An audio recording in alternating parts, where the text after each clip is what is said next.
अभी ये भी जमशेदपुर चले गए हाँ Manipur from NIT Jamshedpur. Sir just switch on the camera. Okay ना यहाँ पे तो MTech किया है. अभी मतलब good afternoon professor Kundan hello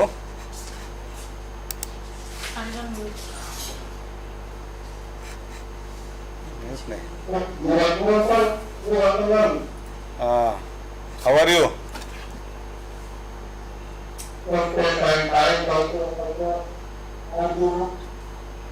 sir your voice is not clear actually No, it's okay now. You join.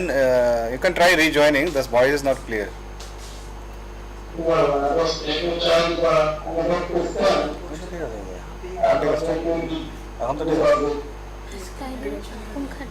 suggest him to move away from the mic. No, it is okay now. It is okay. It is okay. So, where from you have joined now? Manipur or somewhere else? Okay. Need to change this. Okay, so now we are going for having the first tutorial of this IEEE SILCON 2024. Now our next speaker is Professor Kundan Kumar from NIT Jamshedpur. So I hope all of you will enjoy this session. Now a brief biography will be read by the anchor of this IEEE SILCON 2024. You can read from here.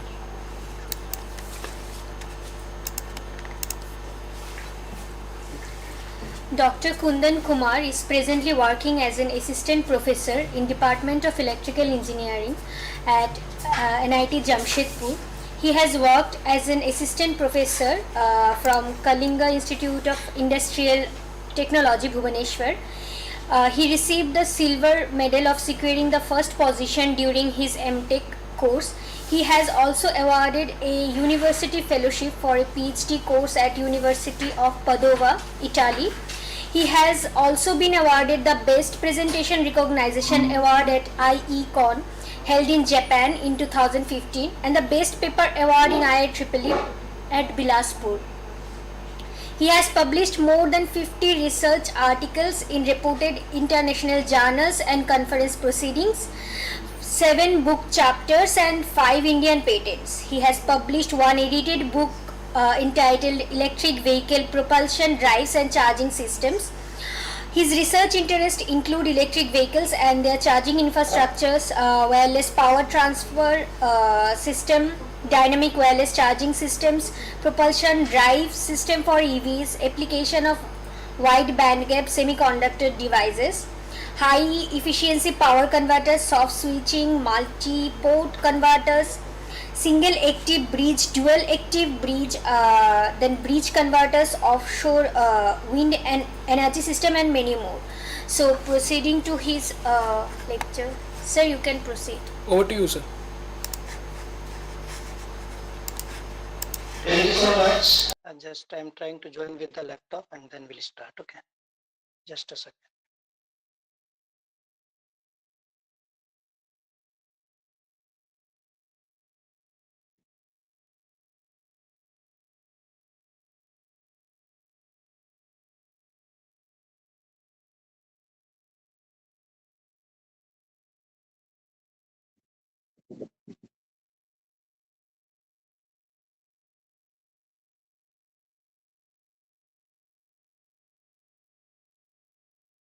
Please allow me to join from other devices.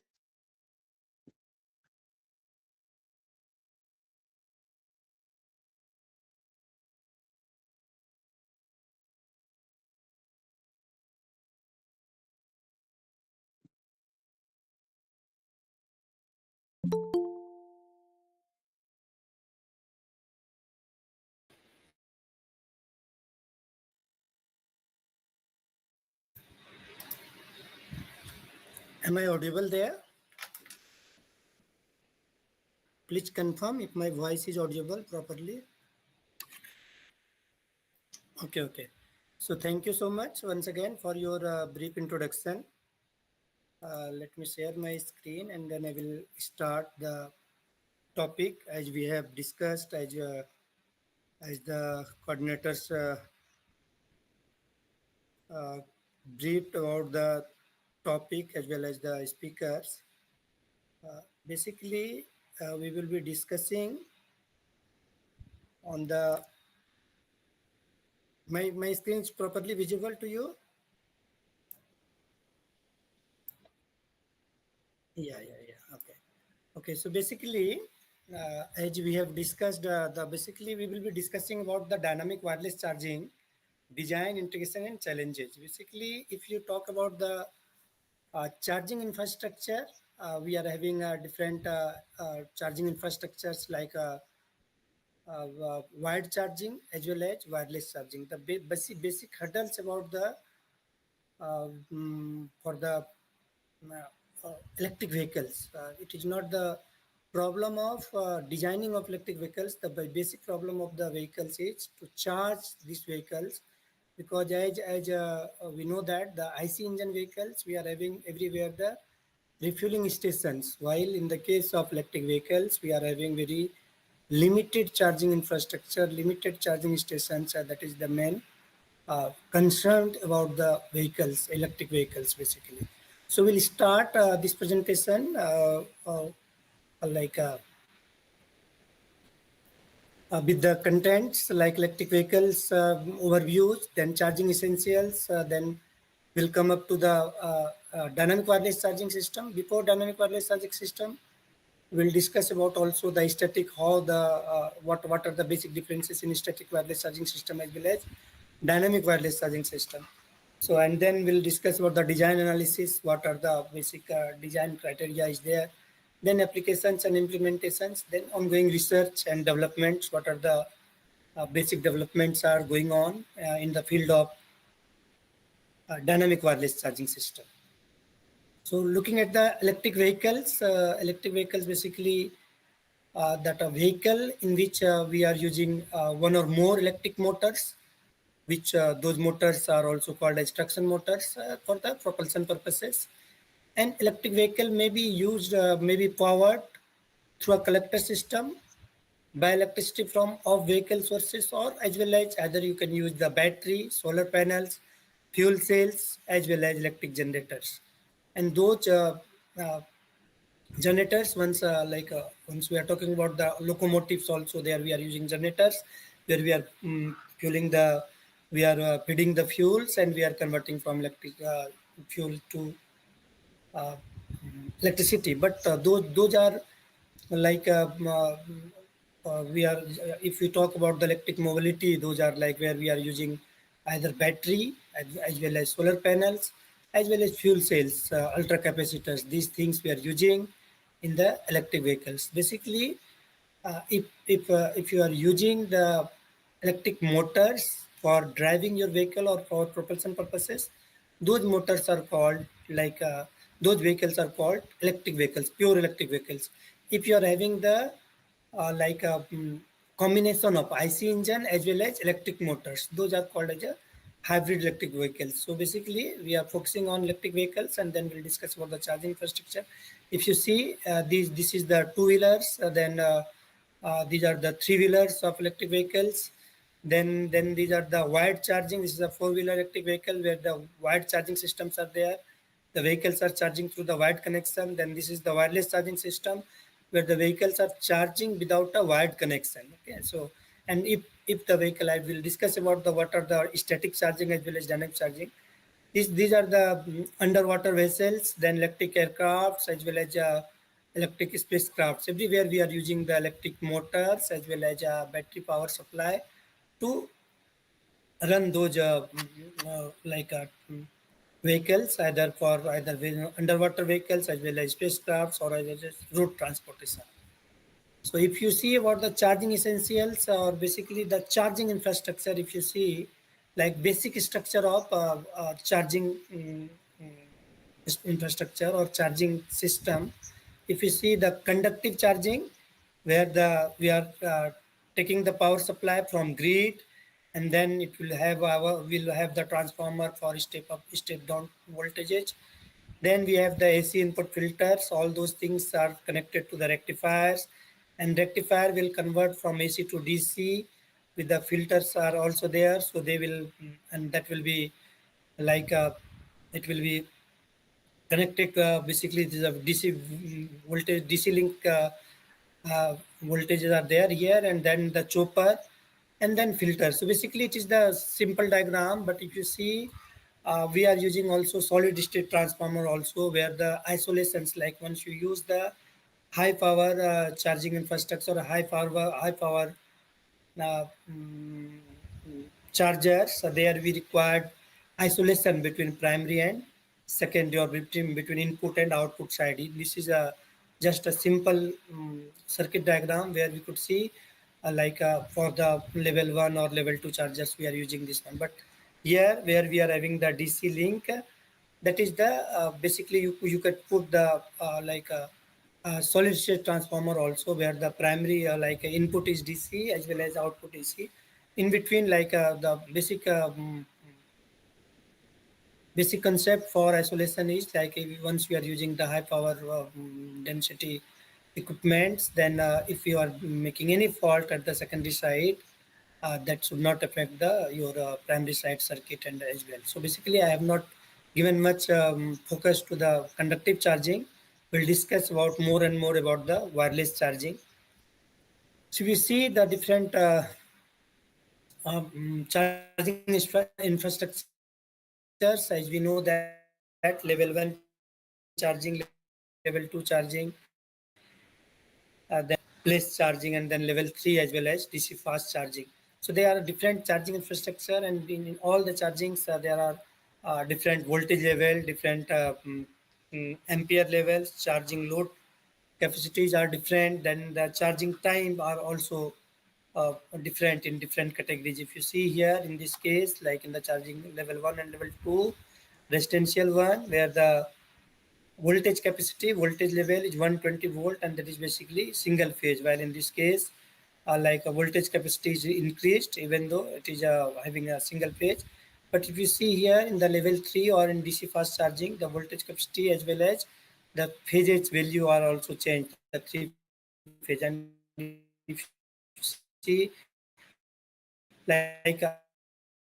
once we are having winding as per the power rated, you see the we can charge our battery maximum 30 minutes. But we need to take care, once we are charging the batteries through the fast charging, we can charge up to 80% of SOC. We cannot charge up to 95 or 100% of SOC. So basically in the fast charging, it is recommended that you can charge till up to 80%. Above that, you cannot charge the battery through the DC fast charging system. But in these chargers, level 1 and level 2 chargers, you can charge up to 100% charging SOCL level also. But there are some limitations in the case of level 1 and level 2 charging. Now coming to the wireless charging, as we have seen that in the wired charging, you need to have like connectors as well as sockets. All those cables are required for those wired charging. And once you are you could understand that how we are taking the advantage of wireless charging of any equipments, like either mobile phones or other small equipments. We are charging with the wirelessly. That gives the advantage. You don't need to plug in, you don't need to switch on.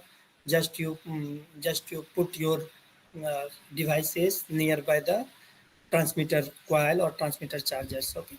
So basically, wireless charging is the charger where the power is transferred from one or source to load without any wire or wire connection or any cable connections.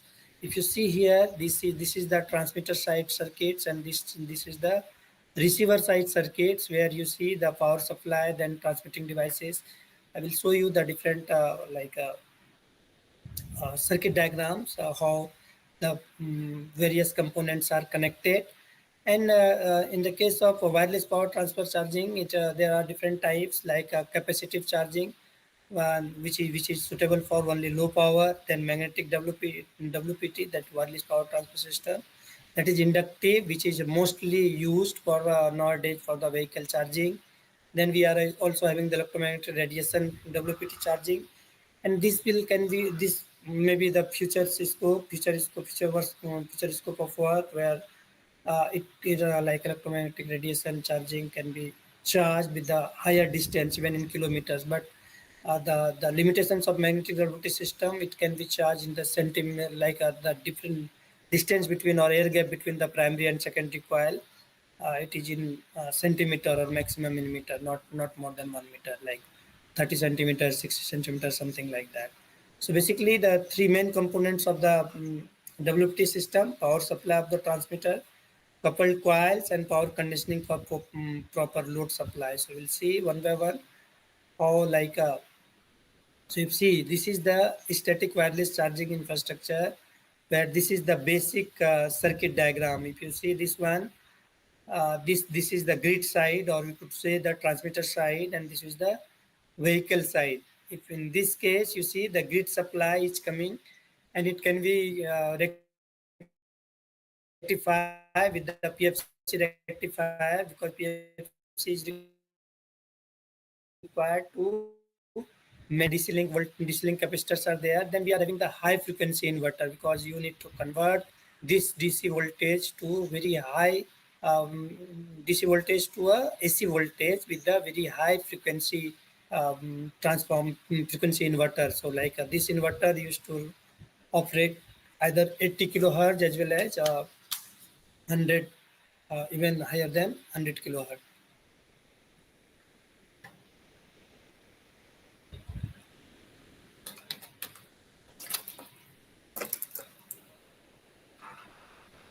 And these high frequency inverter outputs are processed through the compensating network. Either different types of compensating networks are there with the use of inductor and capacitor, and then this supply is connected to transmitter coil.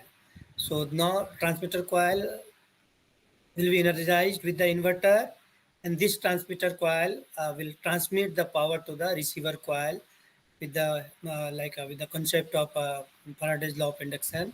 And then you see the receiver coil will receive the transferred power, and this power again will process through the compensating network, because that is required to have a proper power transfer.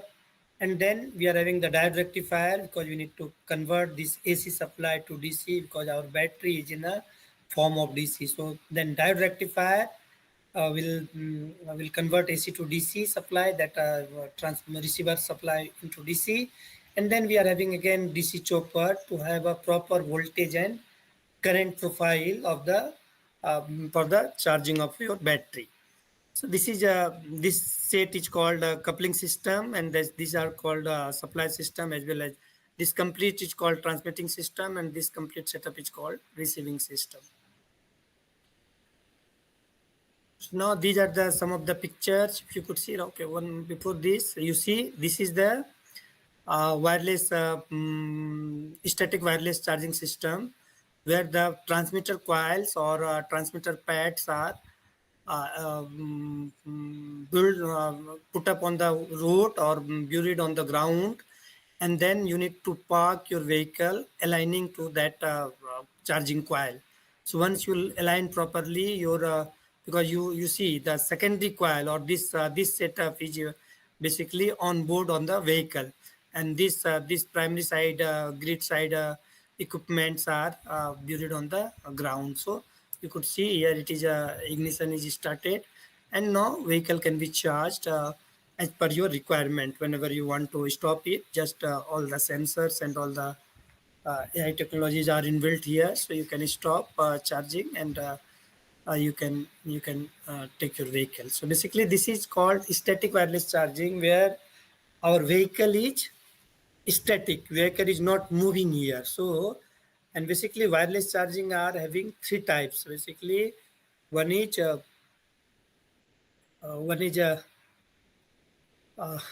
static charging, then quasi static or quasi dynamic, then dynamic charging. So static charging basically when the vehicle is in static position or stationary position. Then there is another term quasi-static or quasi-dynamic. Like if you consider like a electric buses, which runs from one place to another place, like city buses, and their stop and run time are fixed. Okay, so like they used to run for 2 minutes and then again stop for 1 minute, again run for 2 minutes, again stop for 1 minute, like that.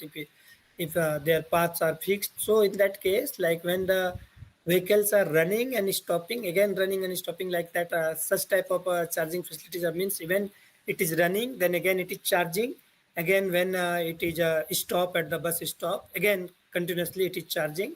So like when the vehicle charged, either running or stopping, both the forms of chargers are there, or charging schemes are there. Static or quasi-dynamic. Because basically dynamic charging is the charging scheme where your vehicle will be moving and still you will be able to charge your vehicle. So the all the charging coils are buried on the road or established on the road, and your vehicle is, you see, your vehicle is moving, and one by one, like when let's say the in first position vehicle was here, so next three to five coils will be energized, and vehicle it passed from this coil, so these coils will stop, these coils will be deactivated, and the next 4 to 5 coils will be activated, and all those things will be based on the sensors and AI technology. So once your vehicle is moving, your coil, like vehicle coils, will be energized with the help of the supply systems established or installed on the road. So basically, this is the advantage with the dynamic charging system. Like even you are running with the vehicle. So basically, the why this concept is come up in, why this is required. Basically, if you see, like we are in the IC engine, we can fill our or refuel our tank anywhere whenever you want, and in 5 to 10 minutes, five maximum 2 to 5 minutes, you can refuel or you can fill up your tank. But in the electric vehicle or electric vehicle charging, you cannot charge your vehicle in 10 or 15 minutes. Only if you have the fast charging setup, in 30 minutes you can charge, but still for that 30 minutes you need to wait, and for that purpose also your vehicle battery size is limited. So basically these are the drawbacks of basically limitations, I could say, of the electric vehicles, like range and anxiety. Basically there are limitations of vehicle driving range. Like if you have a medium size of battery, your vehicle may run up to 110 kilometers or 20 kilometers. But if you have a bigger size of a battery, you may drive your vehicle till 200 kilometers, like that. So basically that is the limitations. You need to increase the battery size, but if you have it also limit your like loading condition and all. But once you do the dynamic charging, even you require very small battery size, a small size of your battery, and even it is running and continuously you are able to charge your vehicle. So this is the advantage. You don't need to wait for the charging. Okay, and continuously you can charge your vehicle and you can drive your vehicle. So to design those charger coils, there are different types of coils. Basically this is the circular coil, this is square coil, then rectangular coil. These are the different types of coupling coils. Based on that we are able to design the charging system, and these are the quadrature coil, and this is the ferrite bar double D coil. So basically double D means the shape is looks like 2D are connected simultaneously. So these are the charging coils. Based on that we are making the charging circuit or designing the like wireless power transfer system, either dynamic or static. These coils will be useful for the either static or dynamic charging. So if you see here, there are some pictures where the dynamic charging, you see these are the coils we on the ground, and this is the complete ready dynamic track where the vehicle can move. And see how it runs. Basically you see this ready is activated because now this rate transmitter coil, this coil is aligned, properly aligned with this receiver coil.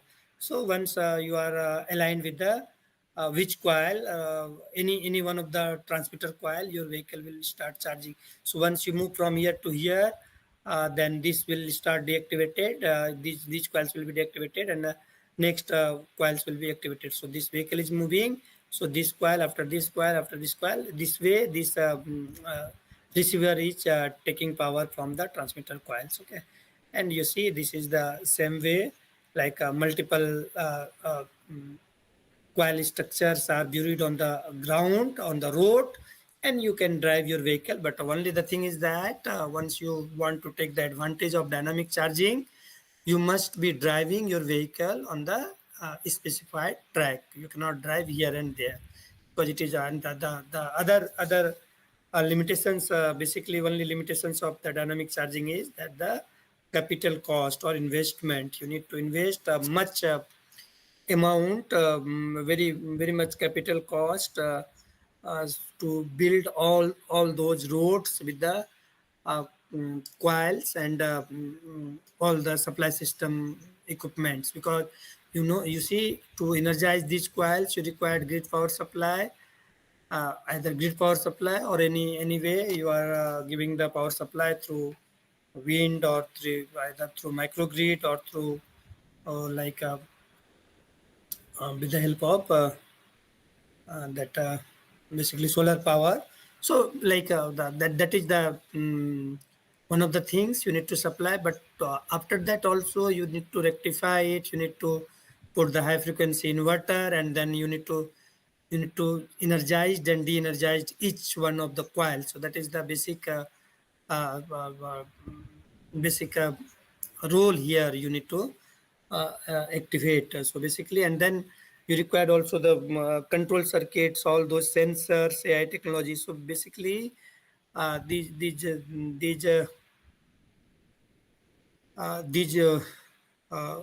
systems or schemes will require a very much cost. So due to that, if you see the electric vehicles also having the due to battery size and all, having a very high cost as compared to IC engine. Now you see that basically, as I have told you, no waiting time, no emerging this dynamic charging, basically the dynamic like emerging technology, and then reduces size of the battery. So when you are using the only EV with the static charging, there you require the big size of the battery. But if you are using the like dynamic charging, you are charging your vehicle, but of course uh, uh, it takes much time to build all those roads with the dynamic charging equipped. So this is the basic limitations with the dynamic charging also.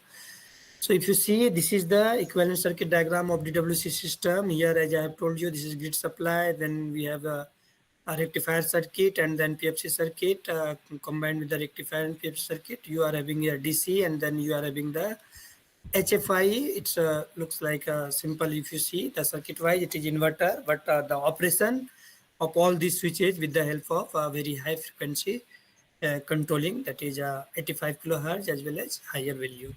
And these are the, you see, these are the three transmitters. Just for the modeling purpose, we have shown only three primary coil or transmitter coils. But if you see, like these three sets can be multiple sets there in the road, because you required many coils. If you see, before these were the segmented transmitter coils, and this is the stressed transmitter coil. So different schemes or different coil structures are there. So now you see, as I have shown you, this is as I have shown you, this is the receiver coil. Okay, so this is the receiver coil, and then we have the diode rectifier, then DC chopper. Here is the buck converter. We can use buck boost also, or boost also, as per the requirement of the battery voltage and current. And you see, this coil, this part is totally fixed. Okay, this is the fixed part, and this is the movable part. Okay, and this coil is moving from this part to this part. It is aligning to this one, aligning to this one. So one by one it is moving, and based on that, which coil will be energized. based on that, which this secondary coil will be aligned to any of the primary coil, and that coil will be energized, and then power will be transferred to the second side. This is the basic model circuit diagram. After that, I will show you some of the results that we have tested through the with the help of finite element analysis or multiphysics console software. You see the analysis of magnetic coupler. If I see the time is so how much time we have, how many minutes we can consume more, or we can take.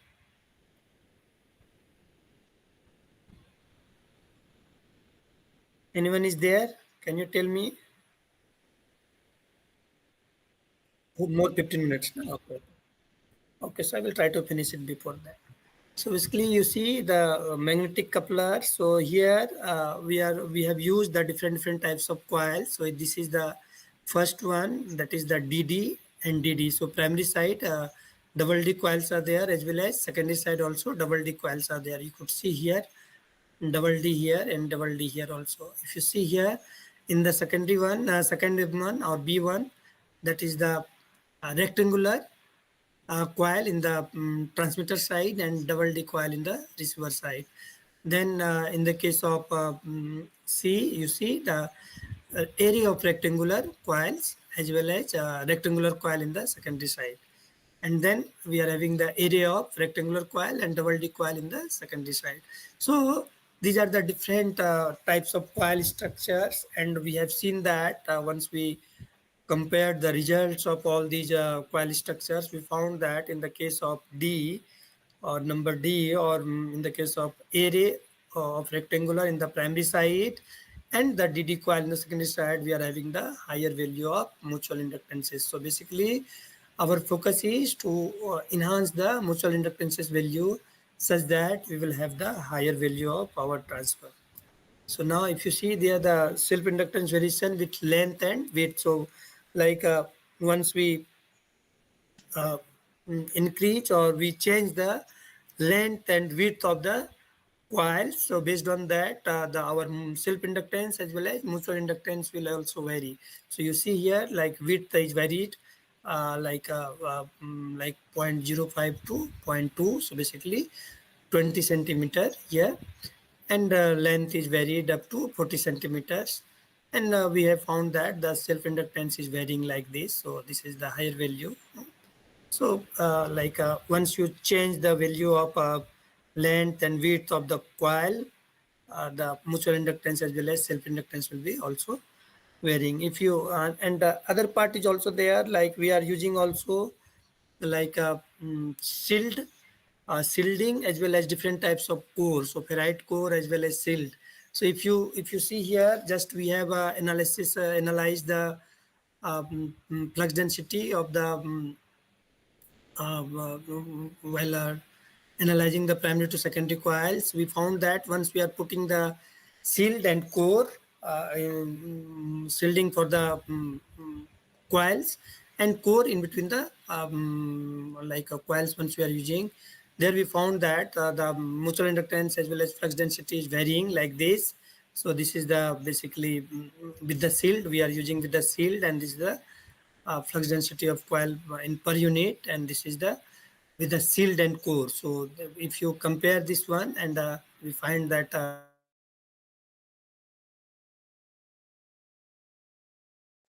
and if you see the once we analyze the power transfer, and then mutual inductances we have seen there, then in the each cases we have analyzed the power transfer, how the power is transferring with the help of all those coils, selected coils, as we have seen that DD as well as rectangular and DD, all those types of coils. We have seen that once we are changing the load resistance, and then we found that the mutual inductance, if you see, it is varying in such a way we are varying the load resistance 0.2 per unit, 0.4 per unit, and we have analyzed that one, and we found that if you see this one, the blue one is giving the higher value, and that is the with the 0.2 per unit of the load resistances. So like once you are having the higher value of like mutual inductances, you will have the higher value of power transfer. Amount of power transferred will be very high. So variation of mutual inductances, if you see in this way, like this is the one of the different coil structure where we found that the receiver coil structure. One more thing is also there, like with this one. Let me check if I have put on also. We don't. The other part is also there. Like if you are able to align properly your primary coil and secondary coil, then only you will have the proper power transfer. Otherwise, if your primary coil and secondary coil are not properly aligned, that is one of the case of misalignment that I have not put here due to time limitations. So basically, if that is also comes into picture, like when the power misalignment issue is arises, at that time your power transfer value will be also reduced. So we need to use basically DD coil is are recommended for the those DD coils are very much helpful in a dynamic wireless charging system where you can charge your vehicle even you have some small value of misalignments. That will be very helpful. And here you see the scatter plot for the mutual inductances of the coils with the shielding and ferrite cores, and then the coil with shielding. So this is the scatter plot of this one what we have shown here. Okay. And then if you talk about the mutual inductance variation with the help of, as I was saying, the different distances like longitudinal distance, lateral distance, and based on that how the mutual inductances are varying. Basically, there are three active parameters like the longitudinal distance between primary and secondary coil, then lateral distance, and then the air gap. Basically, air gap basically between the primary and secondary coil, how the primary and secondary coil are placed. If the air gap distance between both the coils are very high, you will see you see the mutual inductance value are reducing. So it is recommended that we need to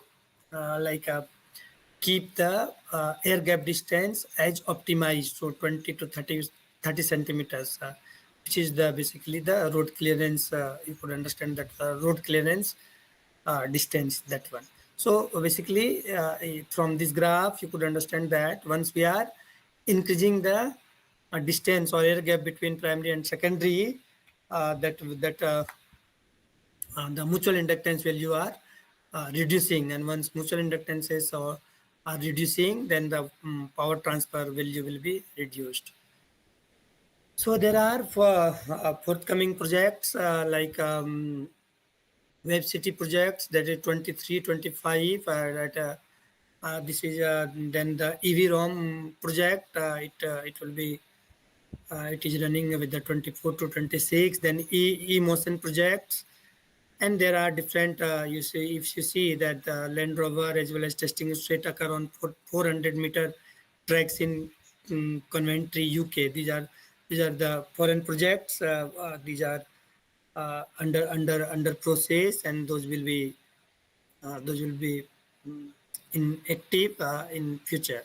So if you talk about the research and development directions for the dynamic charging, basically integration with vehicle dynamics, then like you could understand that the dynamics can lead to optimized charging strategies. And it is the basic role is that that the efficiency must be enhanced. Like if you have a poor efficiency, you cannot use the dynamic charging. So that to enhance the efficiency, optimization is required, like coil sizing as well as coil distance between primary and secondary, and then the high efficiency power density devices, power electronics devices are required to be connected. Then standardization and regulations, all those standardization you need to be followed. Then all the government regulations you need to follow.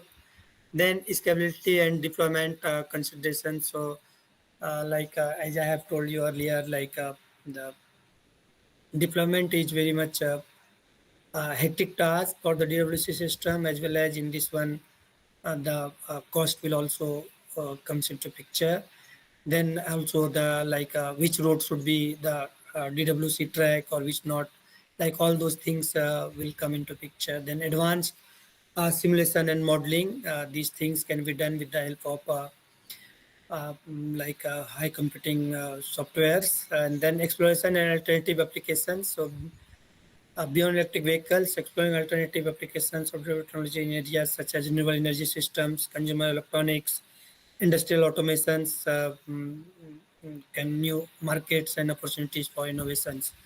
Future research can investigate the feasibility and scalability of applying development principles. So basically, with the help of DWC systems, we can manage the limitations of wireless charging, and we can easily uh, uh, increase the range of the vehicle, driving range of the vehicle. So to this, now there are some references that we have used for this PPTs and the analysis of this.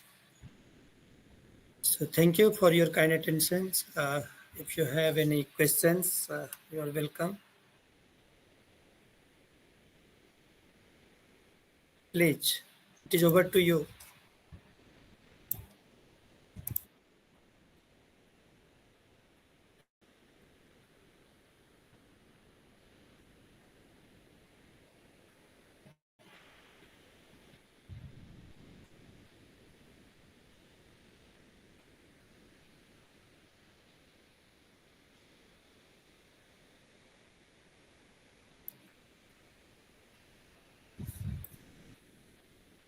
Yeah,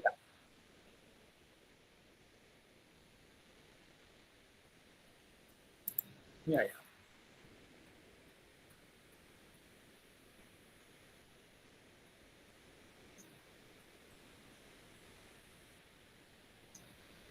Okay. Although this question is not directly related to this one, but the thing is that we are using BLDC motor as well as PMSM motor in the case of electric vehicle. The reason behind it, that those motors are having high power by volume of high power by weight ratio. Okay, so once you are having the high power torque by weight ratio, so in a, even a small motor, you could have the higher power and torque. That's why we are using in the BLDC motor as well as PMSM motor as compared to any other types of.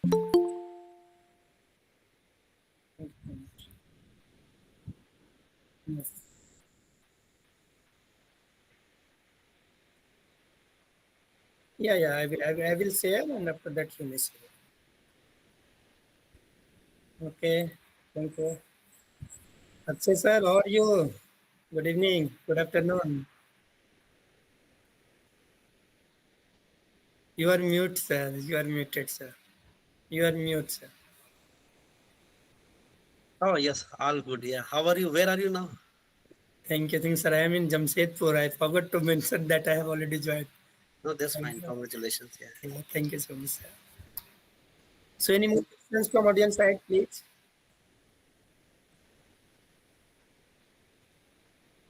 Yeah, yeah, definitely. Yeah, yeah. So,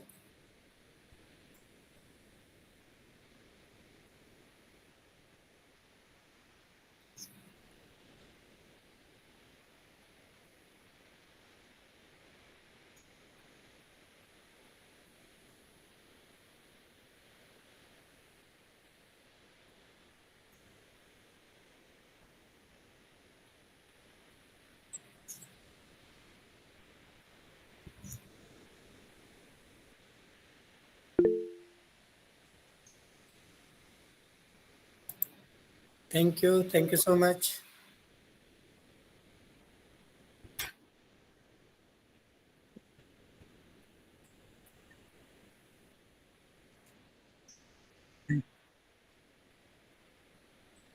scholars will also have some insights through your lectures. And I thank you very much for your kind support and help for joining the session. I hope in near future we'll also get the similar kinds of support from your side. Thank you, sir, for so joining much, the sir. session. Please excuse me because I was moving here and there, so I could have done it more better, but I have managed somehow. Thank you so much. Okay, definitely we will ask our students to come in touch with you so that they can also get something out of you. May have some support from your side for their projects also. Definitely. Thank you, sir. Thank you, sir. Thank you very much, sir. Thanks. Okay sir, बाद में मिलेंगे sir. Thank you sir. हाँ मिलते हैं फिर पेडेस में मिलते हैं. Sure sir.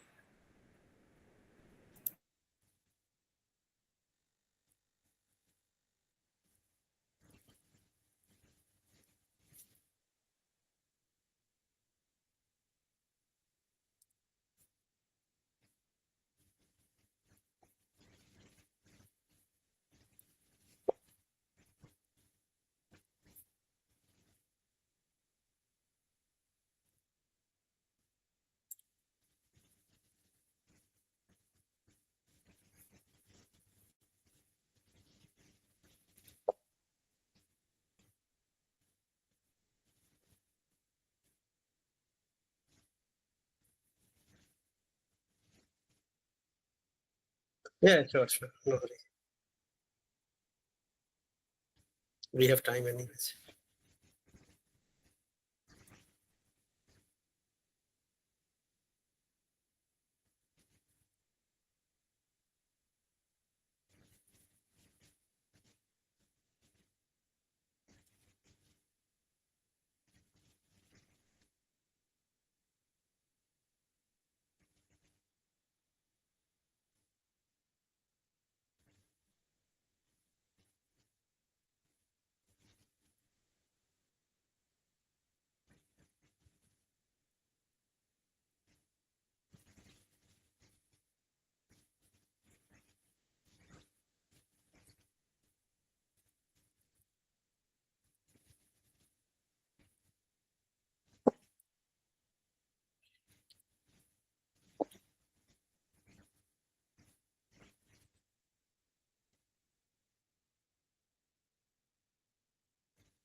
हाँ बिल्कुल.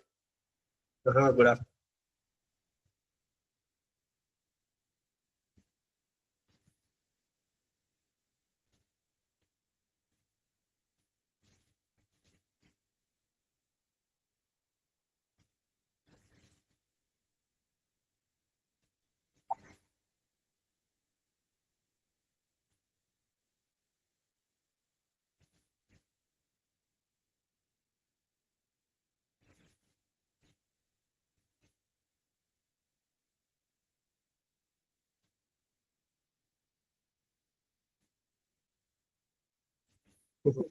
Okay.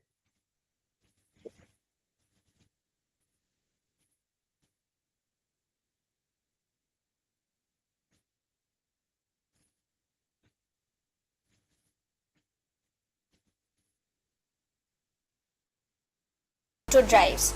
He is currently a professor and program director at Singapore Institute of Technology. He served as an assistant professor at National University of Singapore and as an associate professor at Concordia University. He has he till now had received many achievement awards, and some of them are as an outstanding young member achievement award, then ISAO Takashi Power Electronics Award, and many more. He published about 300 research papers in international journals and conferences, including 110 IEEE transactions. Dr. Rathore is currently serving as the IEEE IAS Society Executive Board and Council member, co-editor-in-chief of IEEE Transactions on Industrial Electronics, distinguished lecturer of Power Electronics Society, IEEE Fellow Evaluation Committee member of Industrial Electronics Society, and a member of IEEE Nikola Tesla Award Committee and IEEE Medal in Power engineering. Sir, Over to you, sir.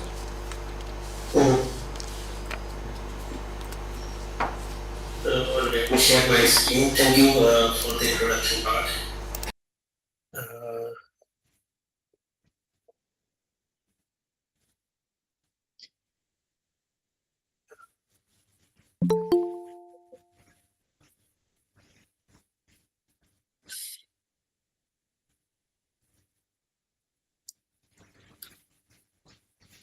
Can you see the screen now?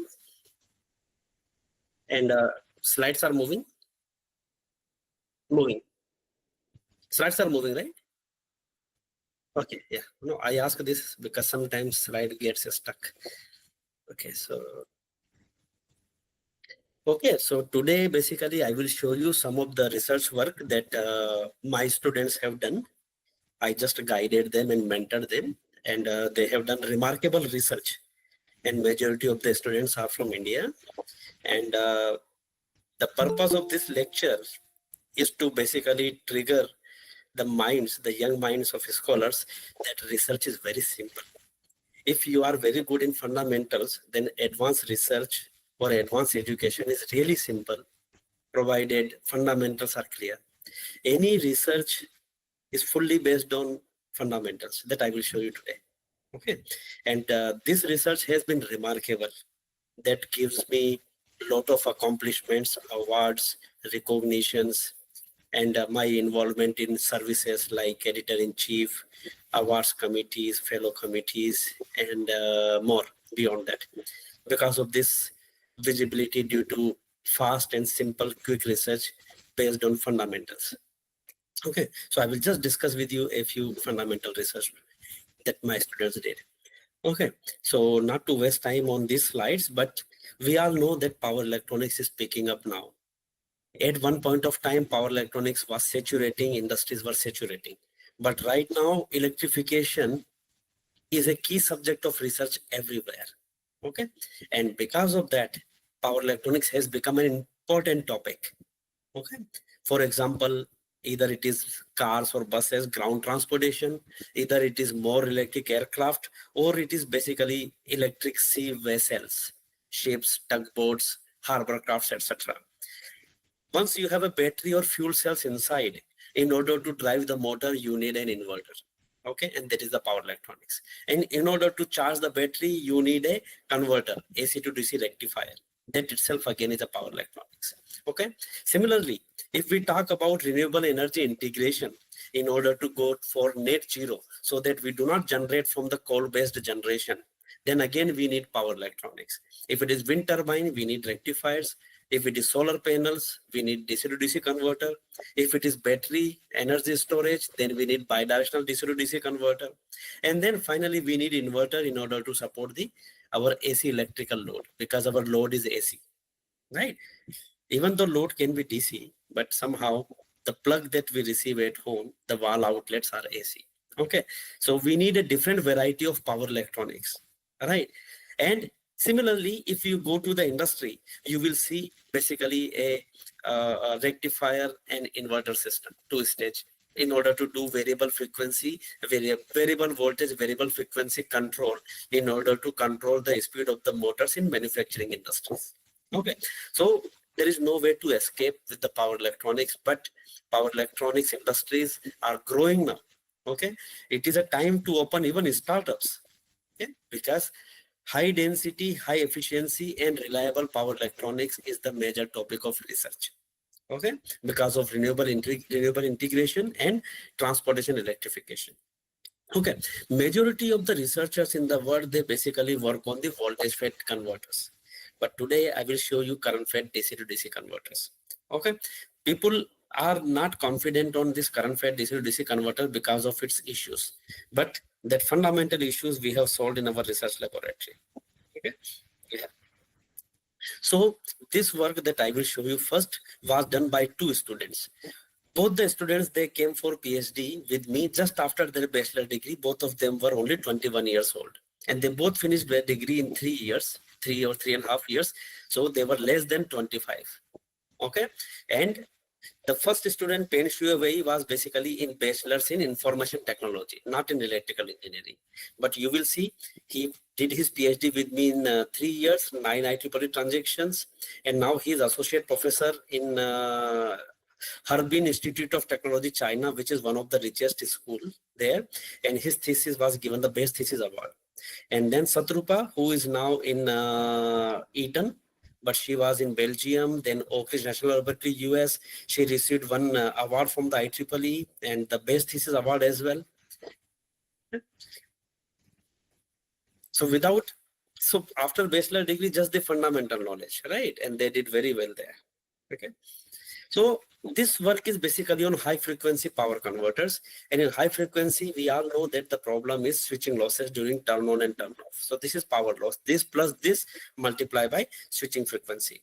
So you cannot increase the switching frequency because the power loss will increase. And if power loss increases basically, then you need to increase the heat sink and cooling requirement because the power loss comes in the form of heat. That's why the switching frequency of devices are limited because of switching loss and heat reason and cooling requirement. That limits the density, okay, power density and weight of the system. That is why we go for soft switching converters where there is no overlap between voltage and current waveform of the switches. You can see here there is a voltage and current waveform overlap during switching transition, and that V into I is the power loss. But here V into I is 0 because there is no overlap. So this is called soft switching basically, 0 voltage switching during turn on and 0 current switching during turn off. Okay. Sorry. Yeah. So what is the problem with current fed converters? So the current fed converter, the major problem is that you cannot turn the current fed converter, the devices of the current fed converter turn off easily. So in order to turn that off, you need basically a snubber circuitry. Okay, so generally, suppose if you want to turn this switch off, current fed converter, what happens? There is an input inductor. If there is an input inductor, then there is a current, flat current like this.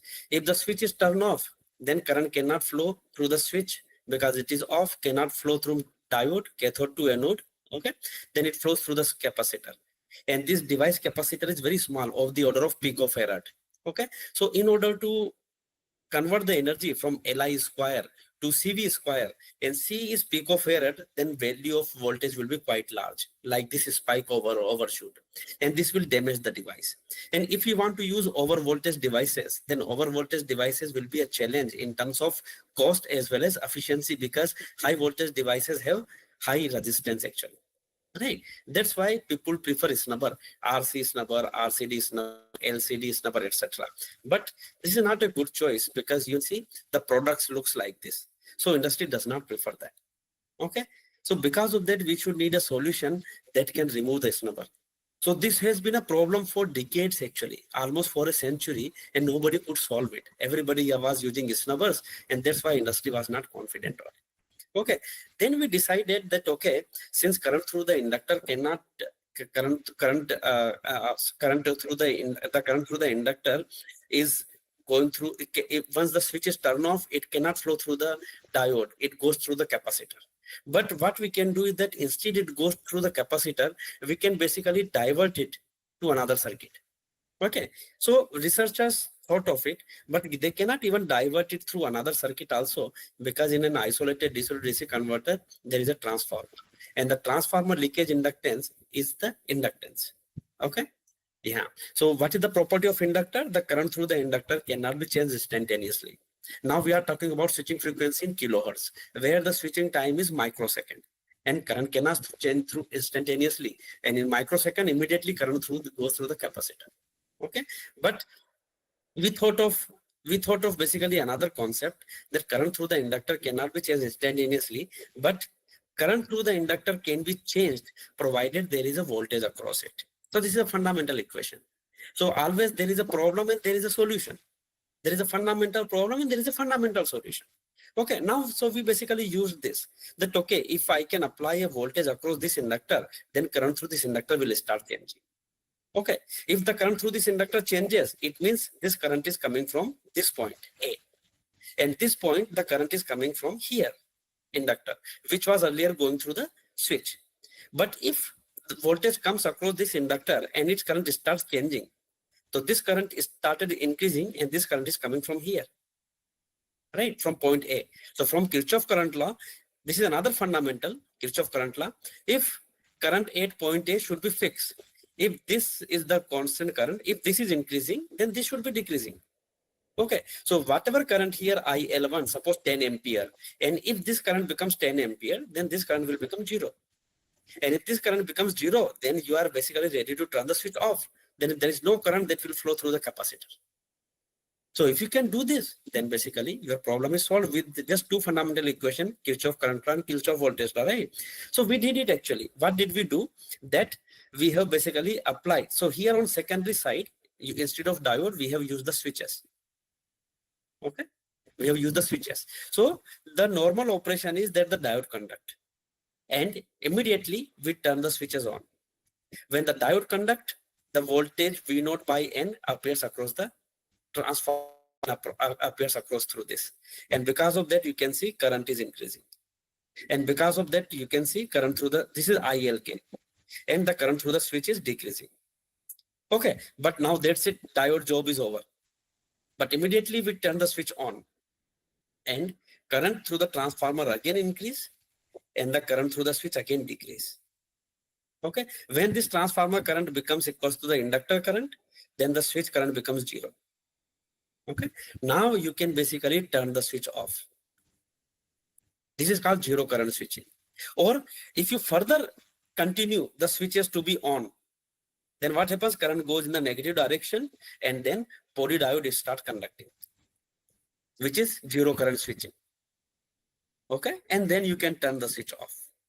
Okay, and what happened on the secondary side, you can see that the diode were conducting before as a rectifier operation, and we turn the switch on. So since the diodes were conducting before, so voltage across the switch is 0, and then we turn the switch on. So diode, you can see here, the diode is conducting, voltage across the switch is 0, and then the switch turns on. So this is 0 voltage switching, and this is 0 current switching. So the converter solving the fundamental problem and making completely 0 current and 0 voltage switching, fully short switching. And since we are using the PWM converter, so the design is very simple. Okay, I will not go in the design, because you can refer the paper just to maintain your interest, because mathematical analysis will not be of interest. Okay, now you can see we have developed very simple prototypes. Okay, and so the students Satrupa and Pen Shuawei, they received so many papers, and in the last, basically the father of current fed power electronics, Professor Barbie, who also worked on decades, he sent me an email. Okay, that this is to let you know that I have been following your IEEE publications with interest. You have indeed published papers of high quality and very useful to the powertrains community. Congratulations and greetings from Brazil.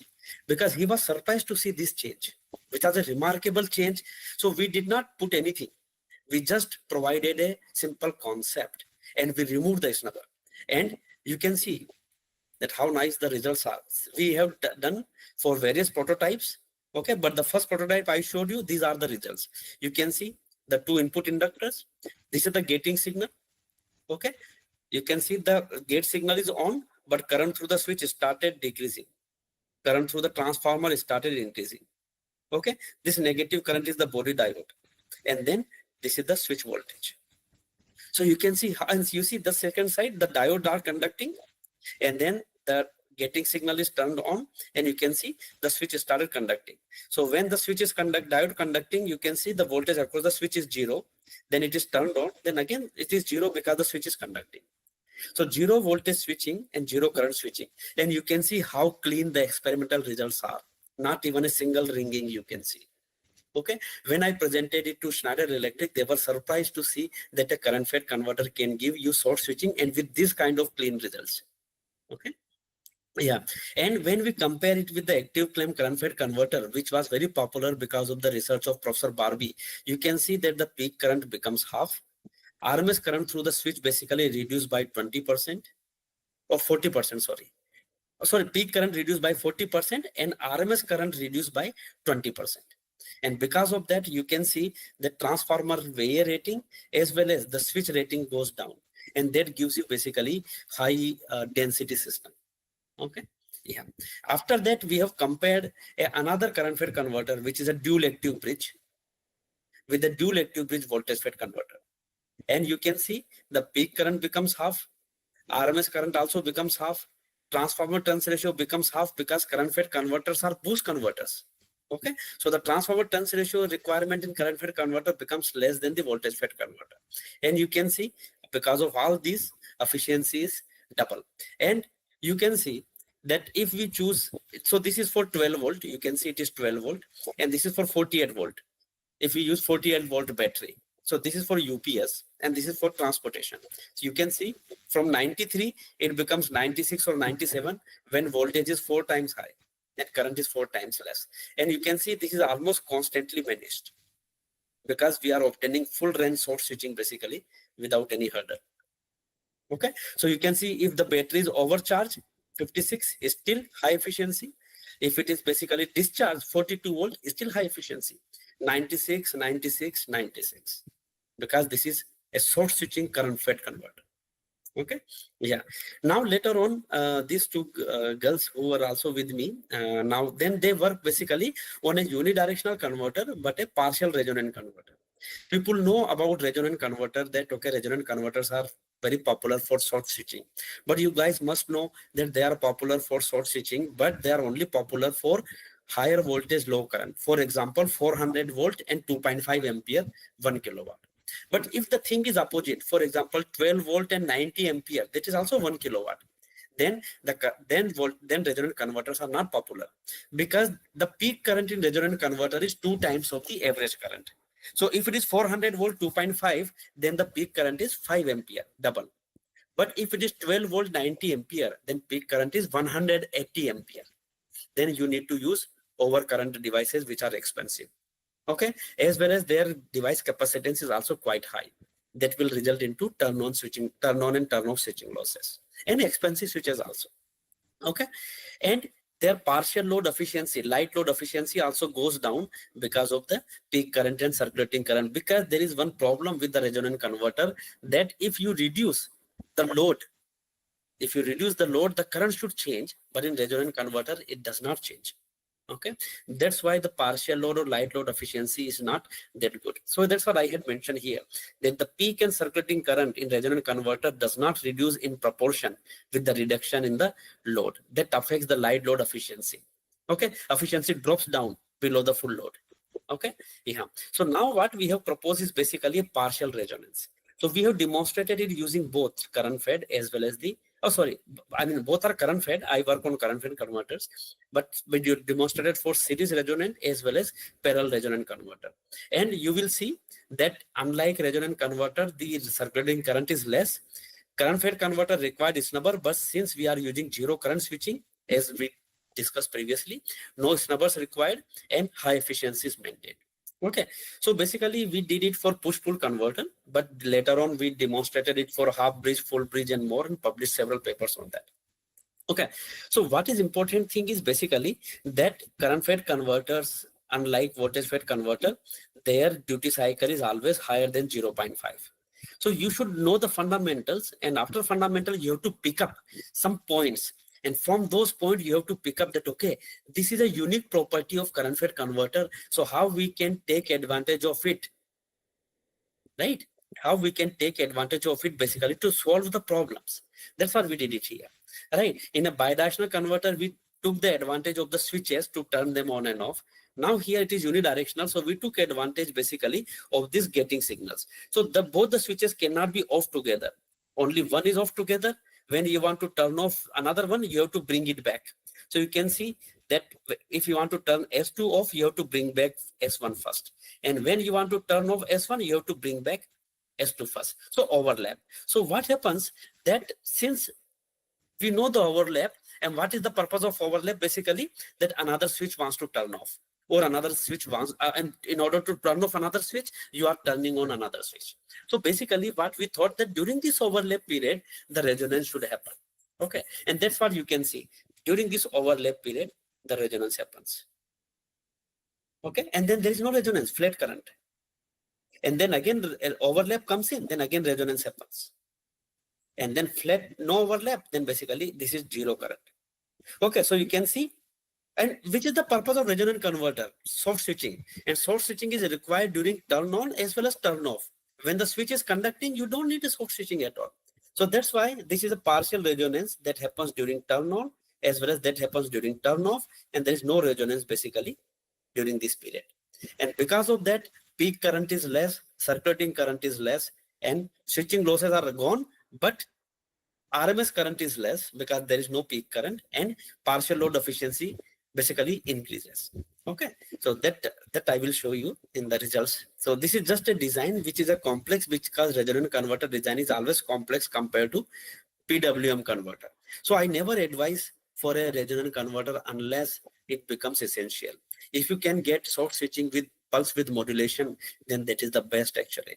That's what we tried to do before. But some reviewers, some industries say that why, like for battery application it is okay, but for solar and other application it is better to use unidirectional converter. Then okay, we said okay, unidirectional, and we will still propose a zero current switching with partial resonance so that your purpose is solved, no snubber requirement, and efficiency is high, not like conventional resonant converters. Okay, but of course resonant converters means design is complex.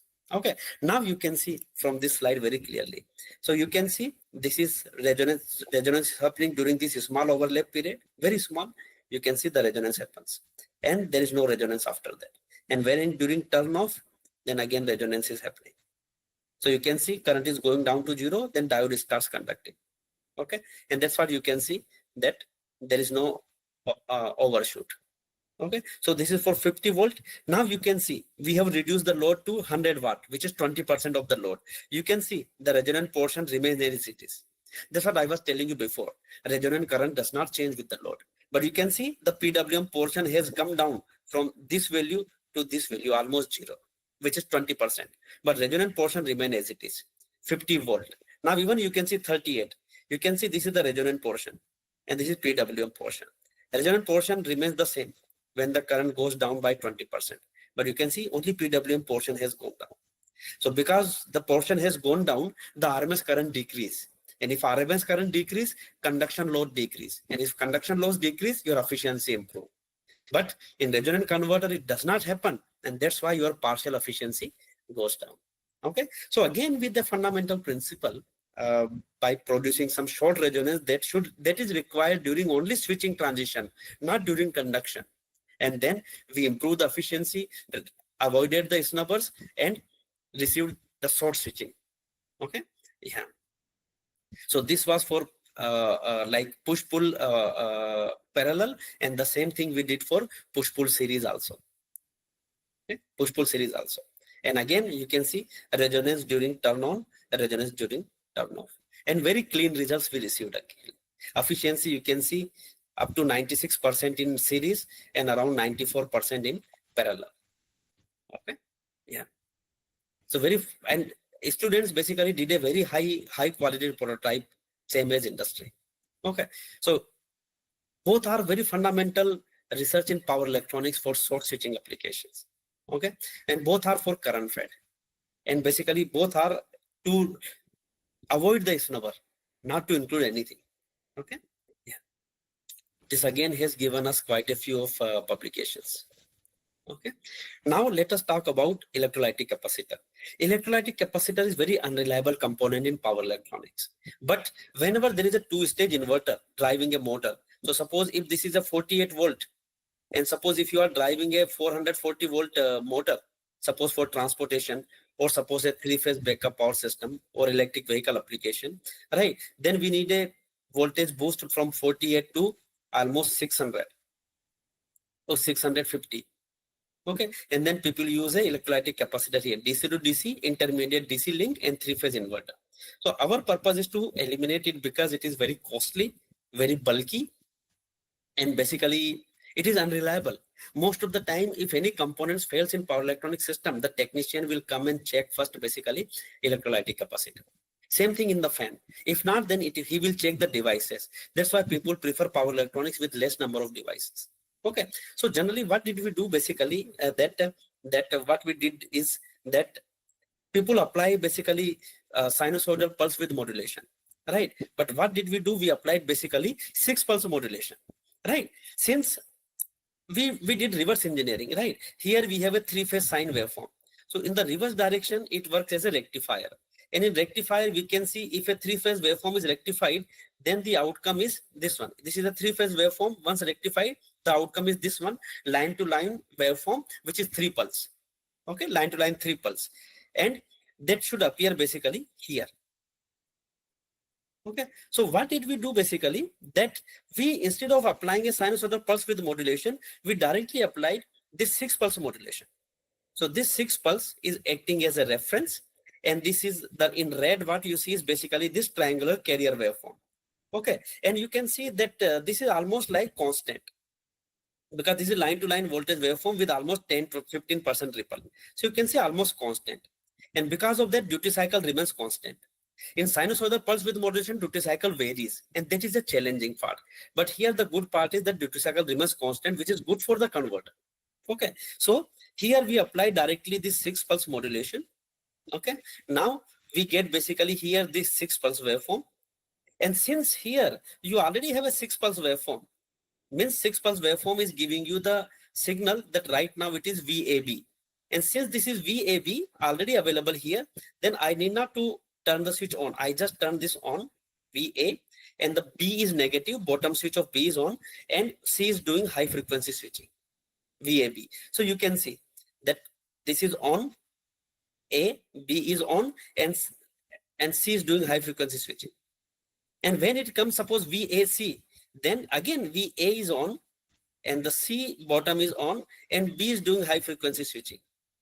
So you can see that the A switch is, top switch of A is on for 120 degree, bottom switch of A is on for 120 degree, and then the switches are on of leg A only for 120 degree. It means the switching losses in inverter also, I mean, we applied we applied 6 pulse modulation, and here the 3-phase inverter here is only doing switching for 1/3 of the time. 2/3 of the time it is steady. 1/3 top switch is on, 1/3 bottom switch is on, and 1/3 switching frequency as switching losses are happening. So this way basically we are basically reducing the switching losses of this 3-phase inverter also. Okay, yeah, so we eliminated completely this pulsating DC link. So no electrolytic capacitor. If there is electrolytic capacitor, then you do not have the 6 pulse waveform. If electrolytic capacitor is there, then it will make the waveform flat. So again, we use the fundamental concept of 3-phase rectification and did the reverse engineering. Okay, yeah, so now you can see we developed the prototype. Okay, very industrial level prototype, and you can see that we did direct starting, and you can see there is no overshoot, and you can see unity power factor even right from the start, unity power factor. You can see the 6 pulse waveform at the DC link because there is no electrolytic capacitor, and unity power factor mode of operation. Okay, you can see the current increase from 0.5 kilowatt to full kilowatt. You can see immediately they are maintaining unity power factor, no destability. You can see 3-phase waveform, voltage and current. Okay, and this is the DC part, the input current, when the voltage changes, current changes from full load to half load. You can see the inverter switching, 120 degree bottom switch on, 120 degree top switch on, and 120 degree basically 60 plus 60 high frequency switching. So you can see pulsating DC link, one is top switch on, bottom switch on, and one leg is doing high frequency switching. So this is again a different kind of modulation, but it is again coming from the fundamental, because since already we have a 3-phase information available, then why to do modulation unnecessarily, right? We need to modulate only 1 phase instead of modulating 2 phase. And since it is a 3-phase system, then why to apply a sinusoidal pulse with modulation? Why not 6 pulse modulation with rectified 3-phase rectified 6 pulse DC link phase, right? And this basically solved the problem of duty cycle variation also. Okay, and you can see that very high efficiency is maintained, 95, 96 for a long duration. Okay, yeah. Okay, now probably I will discuss this last part very quickly, medium voltage drives. Okay, in medium voltage drives, what happened that still people use 1 kilohertz switching. Okay, these are megawatt drives, but we again thought that since the inverter output is 50 hertz, then can we not do switching of the devices at 50 hertz? But no, switching of the devices, if the devices switching is 50 hertz, then the distortion increase. And Siemens says that distortion is the problem. But if we can do the 50 hertz, basically, we can reduce the switching loss, we can reduce the conduction loss, basically, because the number of devices in parallel can go down. Because if switching frequency is 1 kilohertz, device can carry 300 ampere current. But if switching frequency is 200 hertz, device can carry 600 ampere. If it is 50 hertz, then probably it can carry 700 ampere. But the problem is distortion. So what did we do? That okay, we do 50 hertz basically switching, but can we do basically minimization of the distortion by using a optimal function? Okay, so we do the 50 hertz switching, but do the switching only that time where the distortion is minimum, or provide the switching instance such that output voltage waveform has the minimum distortion. So our switching, we have basically linked with the minimization of the inverter and minimization of THD in inverter output voltage waveform. Okay, so we did optimization. So in multi-level inverter, what happens? You have extra degree of freedom. Suppose 3-level waveform is always like this. Okay, but since you have the ability to switch, suppose 5 times in a half period of sinusoidal, then you can see a 5-level waveform can be like this, because it is 1, 2, 3, 4, and 5 switching, or it can be like this, switching 1, 2, 3, 4, 5, or it can be like this, 1, 2, 3, 4, 5 switching. When switching instants are 7, then you can see the possibilities become 7. If switching instants are 20, then possibility becomes 1000. So why do not we use this benefit of multi-level inverter, that since they have the extra degree of freedom to go up and down compared to 3-level inverter, and as the number of switching instant goes high, we have more possibilities up to 1000. So why don't we do it? So we do minimization of the switching instants, and we can see that even there are multiple, so this waveform, like this 7 waveform or 9 waveform, so we can even compare them, and we can choose the one which is giving the least distortion. This is giving 5% distortion. This is giving us 3% distortion. Okay, so this way we can basically connect all the dots, and we can use basically those combination which are giving you distortion less than 5%, keeping the switching frequency limited. Okay, so basically we have developed various prototypes: 5-level modular multi-level converter, okay, and 7-level converter. Okay, and you can see this is 5-level inverter, switching frequency is 100 hertz. We did not use any filter, and you can see pure sine waveform with 5-level output without any filter, and switching frequency is 100 hertz. So these are given in these 2 papers. And similarly, if we use for 7-level inverter, we use the switching frequency 50 hertz. You can see without any output filter, you can see modulation index is 93, 46, okay, 34. You can see the distortion is 2%, 5%, and 7% without output filter. Because induction motor drive, so the stator winding inductance is enough to filter out the harmonics. So we again took advantage of stator winding inductance of the induction motor, as well as we minimize the distortion. Okay, we minimize the distortion here, and we took the advantage of extra degree of freedom given by the multi-level inverter. Same thing with 9-level, you can see 50 hertz, and you can see that without any filter output filter, you can see that distortion is quite less. And all the capacitor voltage here, the important thing is that this capacitor voltage should be balanced. The ripple should be minimum. Otherwise, this ripple will be translated to the output. Whenever you switch, the capacitor ripple will appear at the output. If ripple is at the output, then distortion is more. So you have to make sure that the ripple in the capacitor voltage is quite minimum. Okay, yeah. Okay, so we demonstrated it for medium, we demonstrated for modular multi-level converter, MMC also, which is very popular. You can see without any filter, the waveform is sinusoidal. Okay, no distortion at all. You can see 2%, 3%, and 3%, because we have increased the switching frequency from 100 hertz to 200 hertz. So distortion from 7% has come down to 3%, from 5% has come down to 3%, and you can see there is no capacitor ripple at all. It is balanced fully. Okay, so because time is limited, so let me stop it here, and I will be happy to answer any questions.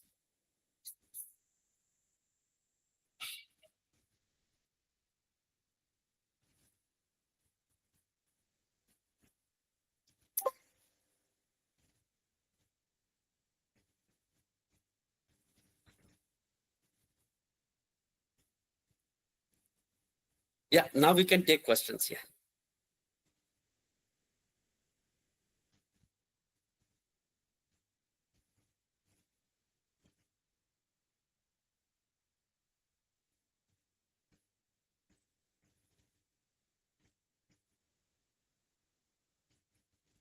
Sure. Good evening.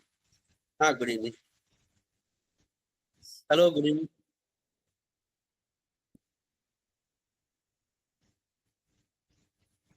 Thank you. They can,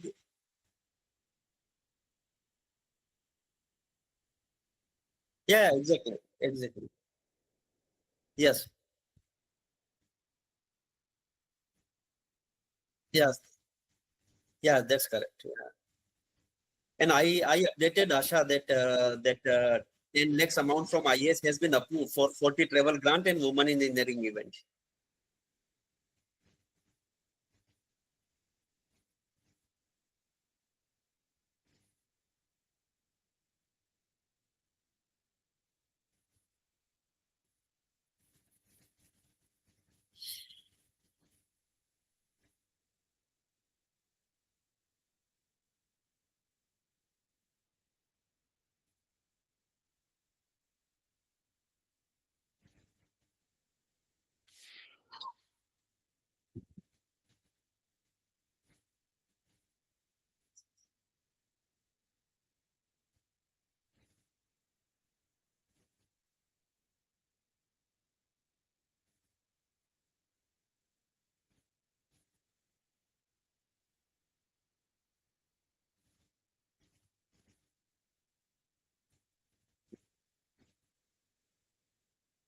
There is one.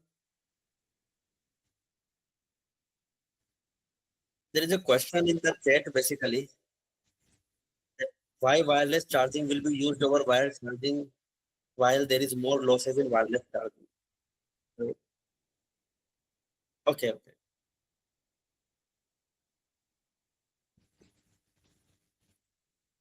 okay. Yes.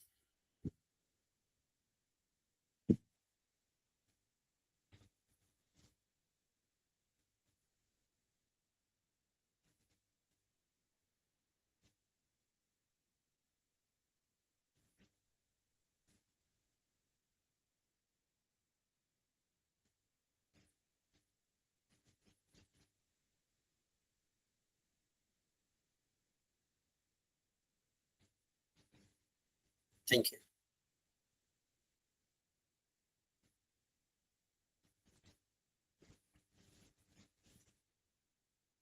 Good, that's fine. Thank you.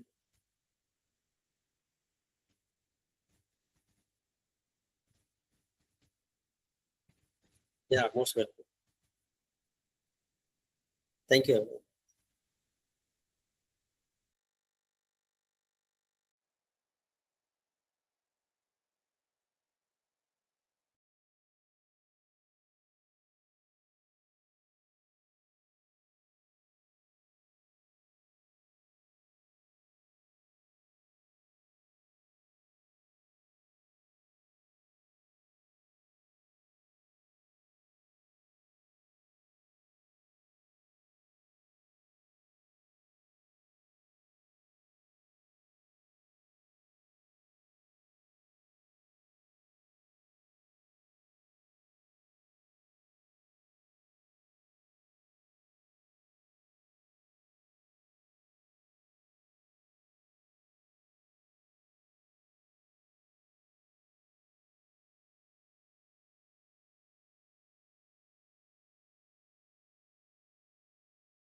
let's.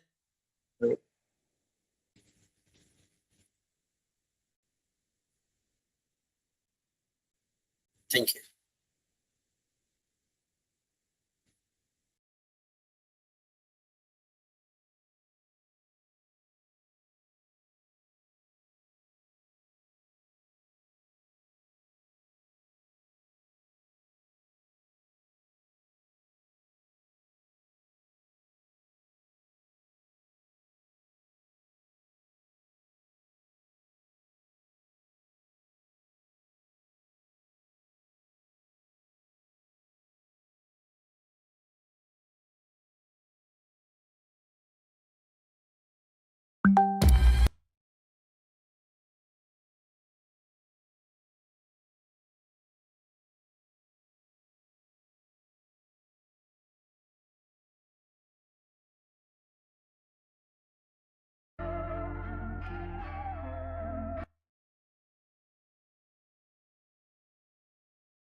Yes, can you hear me?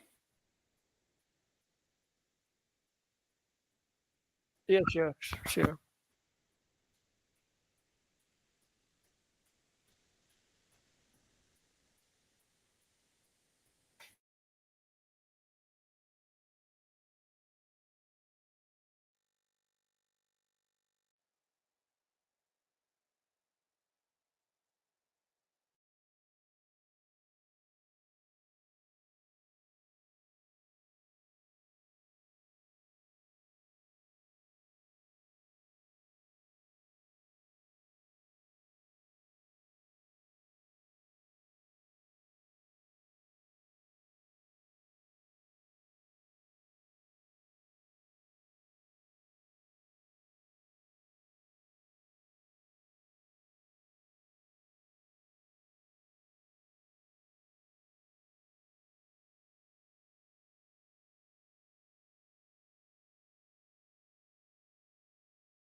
Hi, let me know once I can start sharing my screen.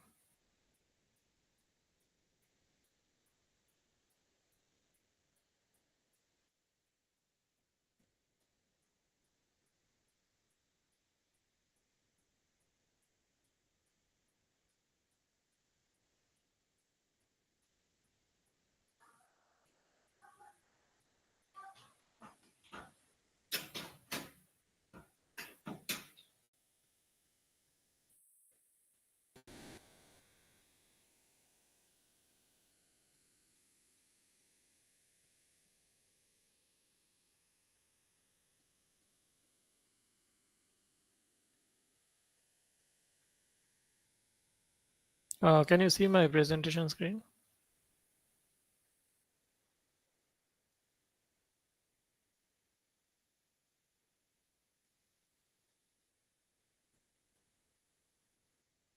Okay.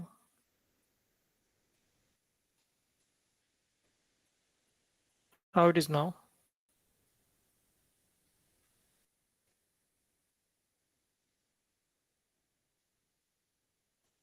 Okay.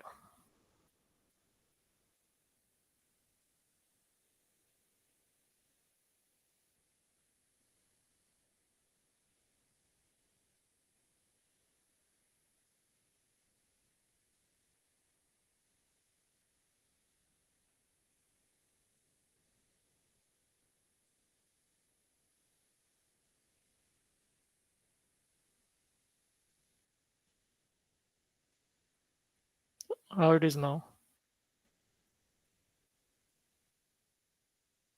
Okay, let me know when you wants to me to start.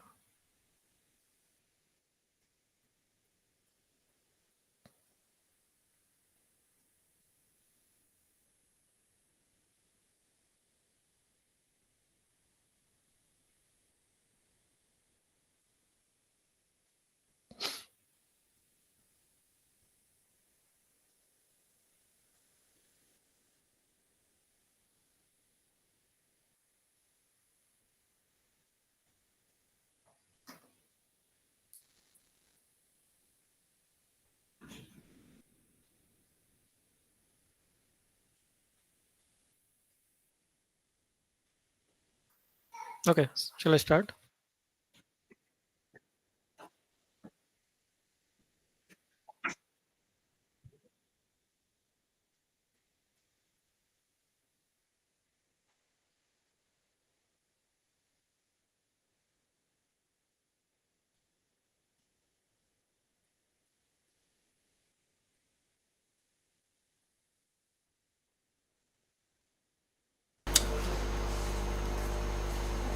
in 2011 and the PhD degree from uh, Concordia University, Montreal, QC, Canada in 2015.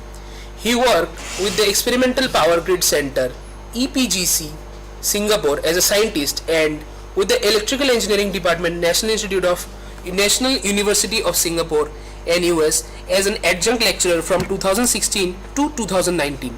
He worked as a senior researcher in the Industry Machinery System Research Department, Center of Technology Innovation, Electrification, Research and Development Group, Hitachi Limited, Japan, from 2019 to 2023.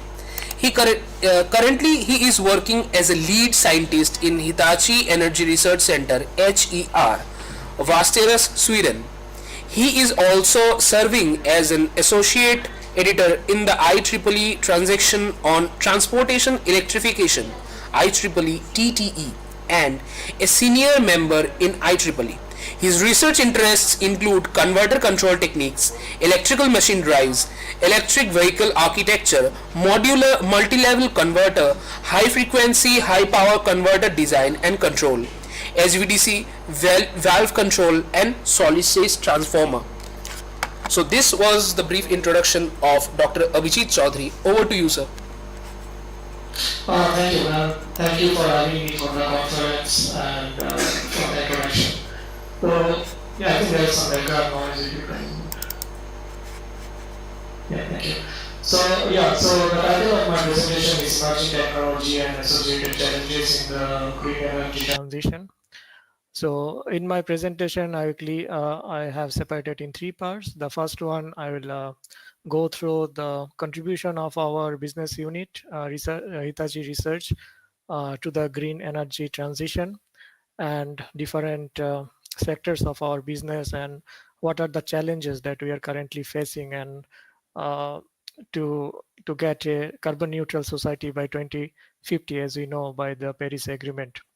In the second part, I'll go through some of the key challenges or what are the different power requirement coming forward or the challenges for over maybe another 20 or 30 years and what are the different sources currently we have, how we can integrate different type of renewable energy to the grid, how they are going to put different challenges to our system. And then I'll conclude with some of our key product like high voltage DC transmission system, which are the key enabler for integrating renewable energy to the grid. I will not touch on the technical aspect much because we are from the company and we cannot share much of our inside product knowledge. but I'll try to give a good overview on what we're doing and how the products can contribute to the energy transition. Please feel free to reach me if there are any questions at the end of the presentation.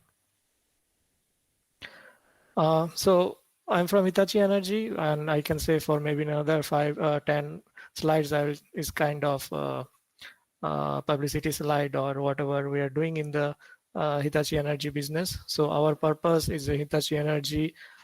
We are in the energy urgency for a clean energy transition through the innovation and collaboration. And there are many pathways toward the carbon neutral future. To track this global challenge, to nurture the diverse global team for bringing authentic patience and enduring ownership. As we know that for over maybe a few decades, generally our research streams are more concentrated on the mechanical, civil, and those areas. And for electrical energy, we know that mostly our concentration or the focus is on the transmission system maintenance type of areas, but there are not much power electronics or power converter type of enabling things in the power system domain. But currently, due to the penetration of renewable energy to reduce the consumption of the fossil fuel, we have seen a drastic change or the paradigm shift in the engineering background, and there are a lot of power converter or the power electronics systems are coming into the grid, which are very good, or we could see is very interesting, but it brings about different challenges for the power grid system. So we are focusing on different power converter topologies, grid integration, their challenges for the power system. So in Hitachi Energy, the advancing sustainable energy for future also, here are the some of the key messages we have.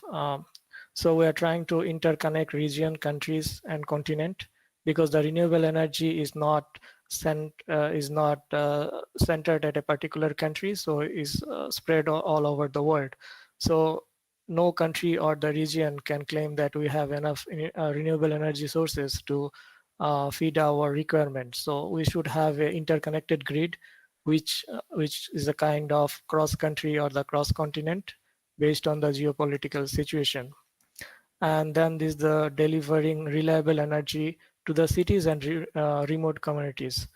So the renewable energy, as we know, are mostly dominated by solar and wind, and they are diversified in different areas. So we need to bring those type of energy to the utility purpose, and for that we need a type of transmission system that can support the growth. And also this type of renewable energy are very useful for remote island application, where it's very difficult to reach our conventional energy sources. So we need to ship different type of fuel or for the generators. But if you have a renewable energy, they can directly tap it from the sources, or they can have a localized production. And lastly, the managing the energy complexity and enabling the smart life through the digitalization. So this is a new front in the power system. So we had digitalization for monitoring purpose.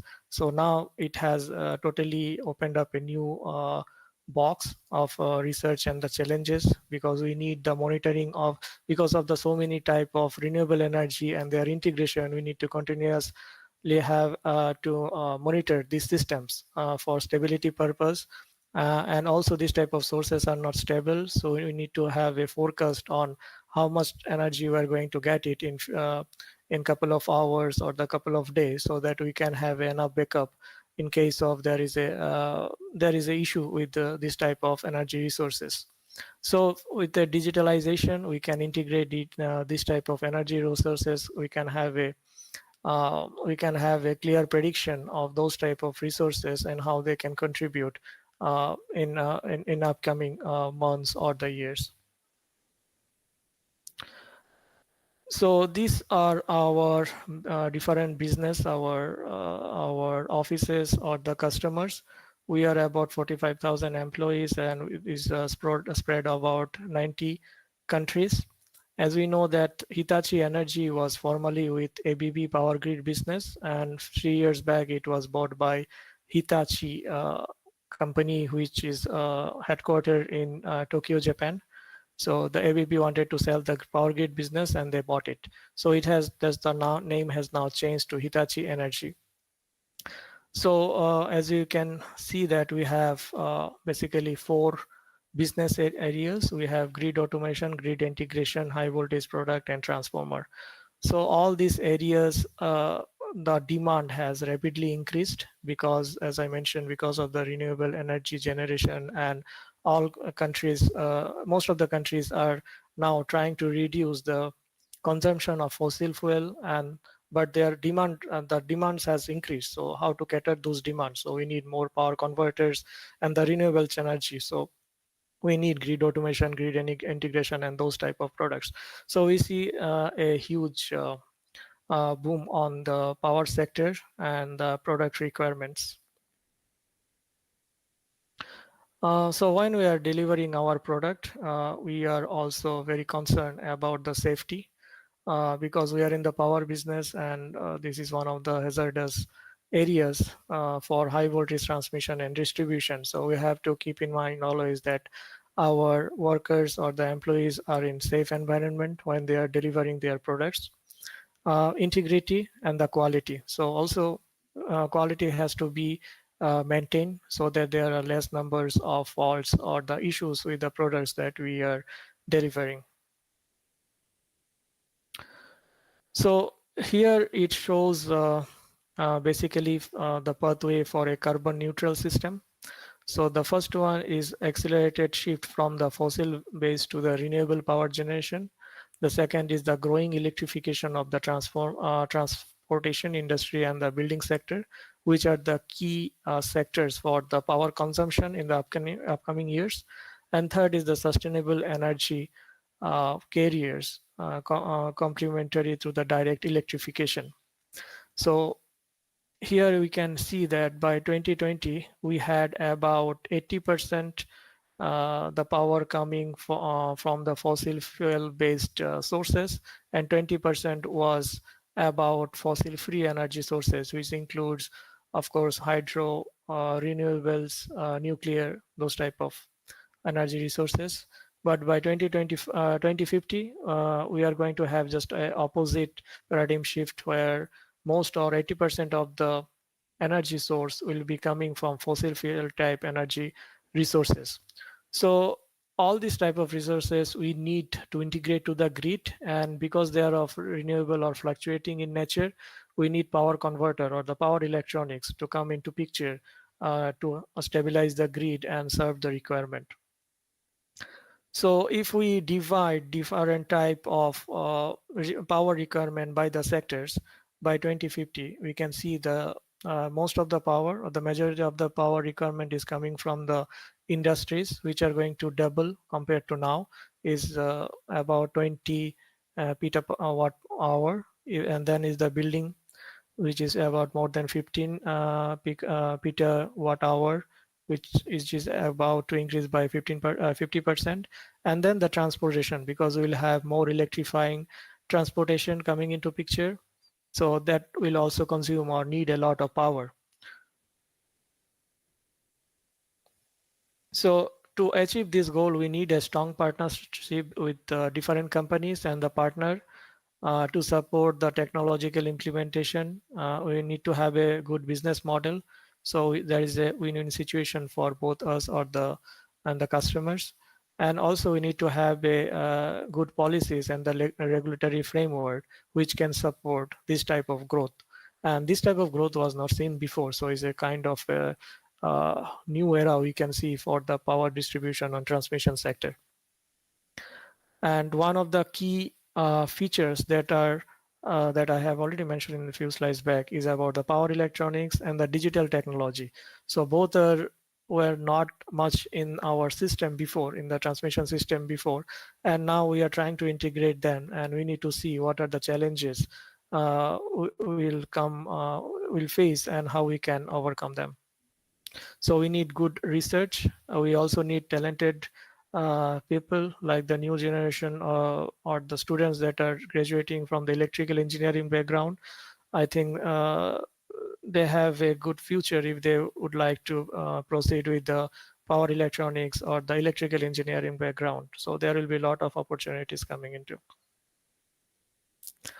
So just quickly go through the different or the four type of business areas we have. We have the grid automation, grid integration, which includes the HVDC transmission and distribution. Then we have the high voltage product and the transformer. If you see the market share for the high voltage product and transformer business, we have number one market share, and for the grid automation and integration, we are two. And we can see in the grid integration, which and we have HVDC as a major product, and we are clearly number one in the market. So what are the different technologies? So again, it is the power electronics, digital technology and system or services, and the sustainable product and solution. So the third one is about currently a lot of the isolator or the breakers we have gases, but these are not good for environment. So we want to have this type of gas-free system. So this is also one direction of the research that we are actively working on. So this picture is very interesting, and it shows all the sectors of the new power generation, transmission, and distribution that we think about. So if we start with the generation, so we can see it comes from the offshore wind turbine and onshore wind turbine. It also can come from the water storage system. Then we have solar, and we have conventional gas power station, which works to supply as a base load.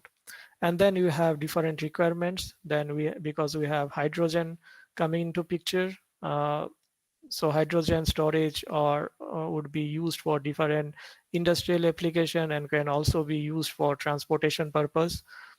Then we have data center load, because as we know that nowadays most of the time we spend on the mobile or the internet, and that needs a lot of data requirement. And how it comes from, we need to store those type of data in somewhere, and such type of storage or the power requirement for such type of storage facilities are huge. So how we can cater that immense increase of the power? So it has to come from somewhere. So we have to look for different type of energy sources for data center application, which are emerging.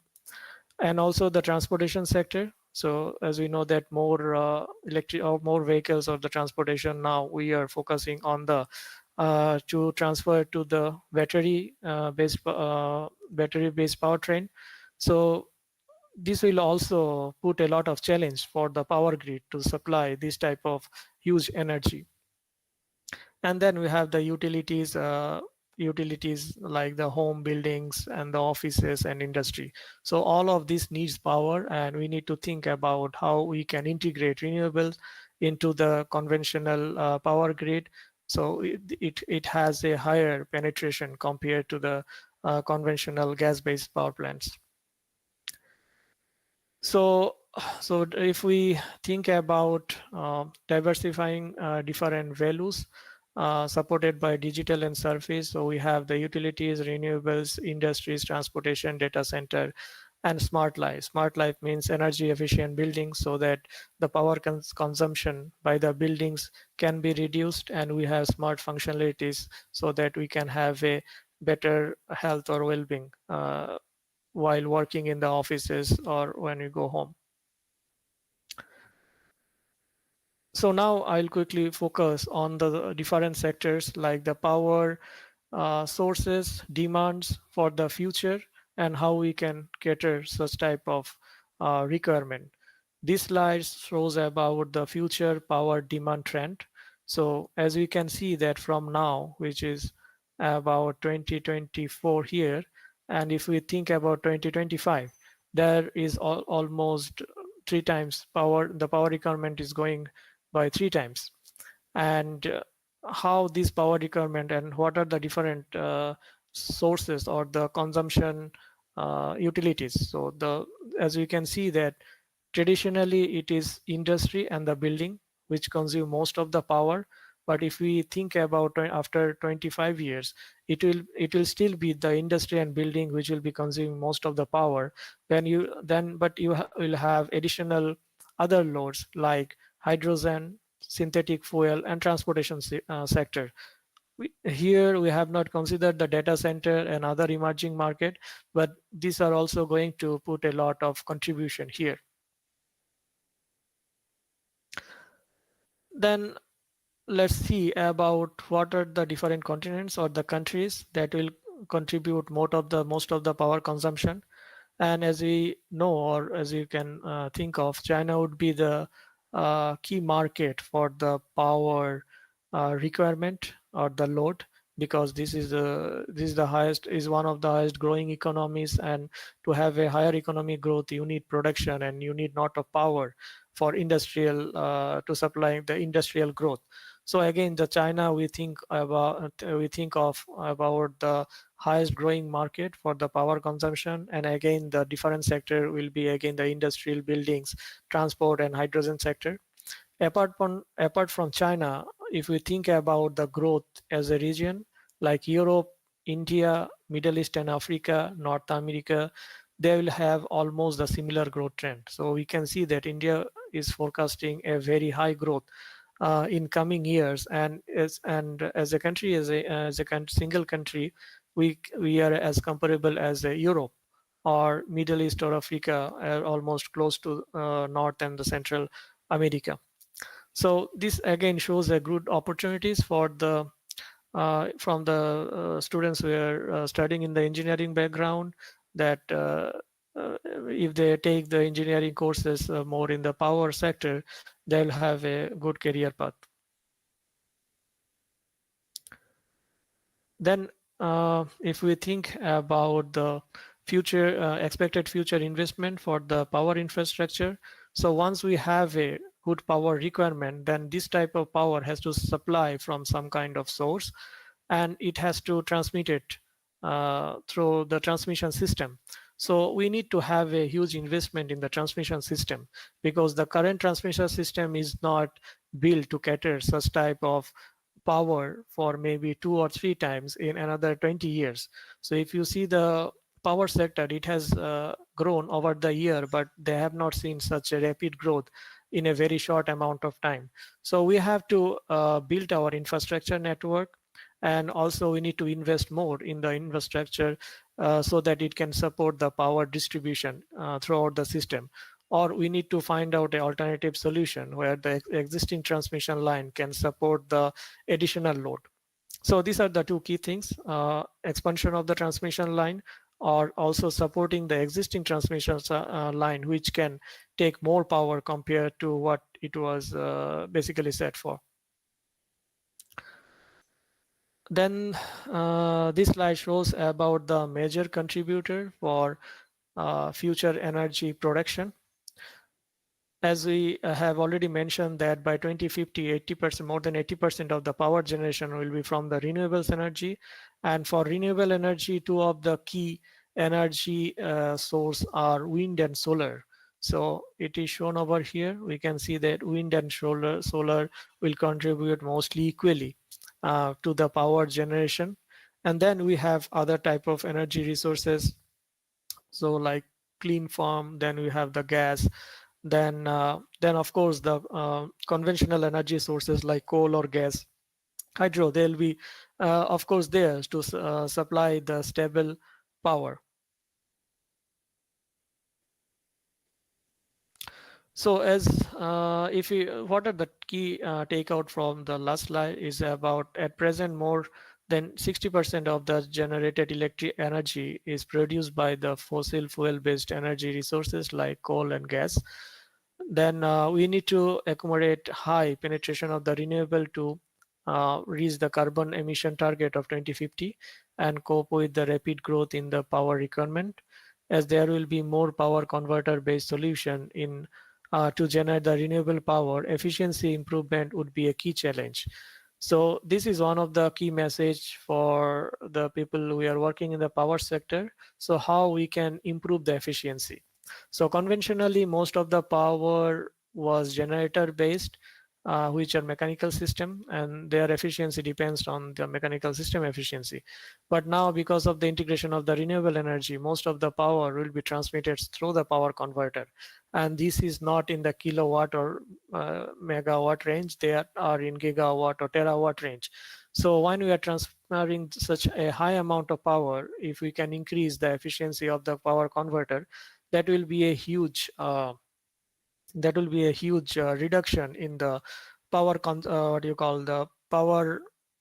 Then we can reduce the power generation, and also we can improve the profit margin.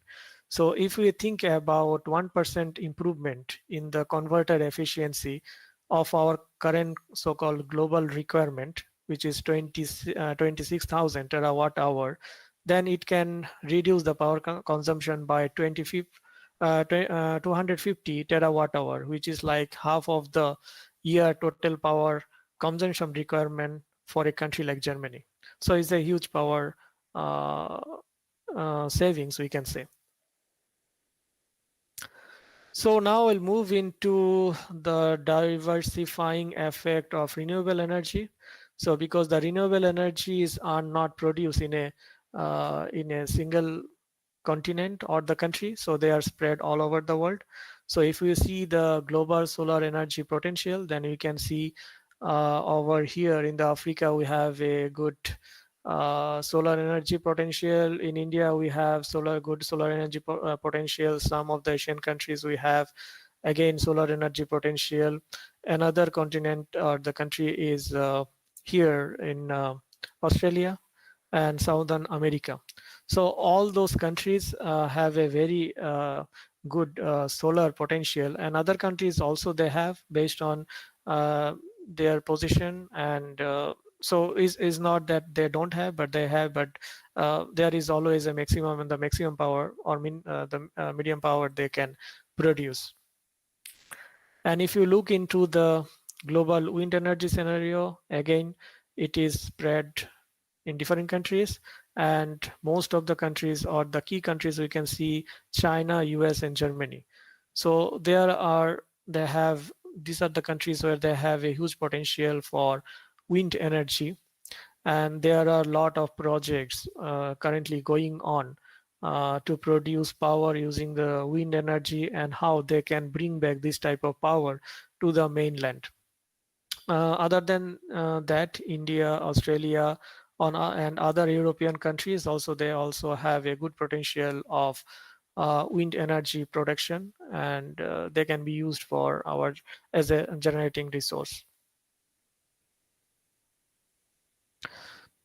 Just to take as an example, as US, so the right hand side figure shows about the power generation or the potential for the solar energy in US, and you can see the western coast have a good potential for solar energy in the US. And if you see about the wind energy potential in the central, extreme east, and the west side, they have a good potential for the wind energy.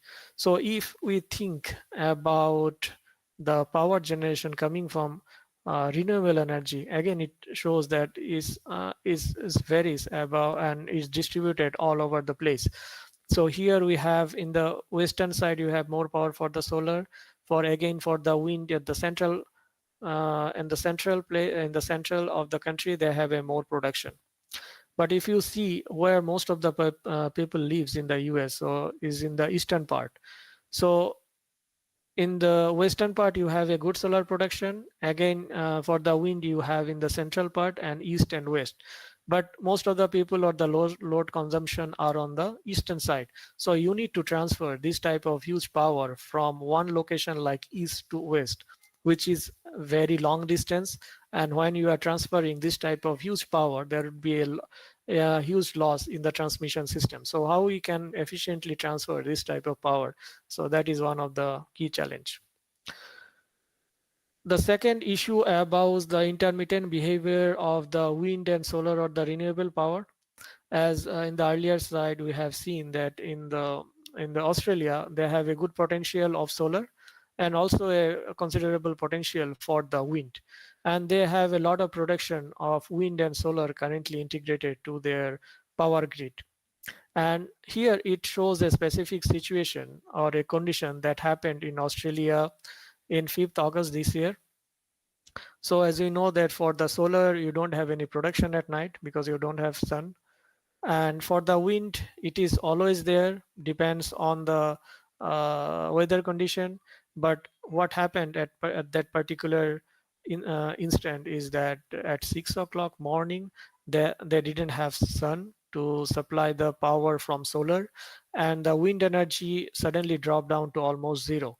So the power which was produced from this type of renewable energy suddenly dropped down to zero, and the only power that was available from the conventional resources like the gas or the thermal power station. So yeah, they had to rapidly build up the power capability coming from those resources.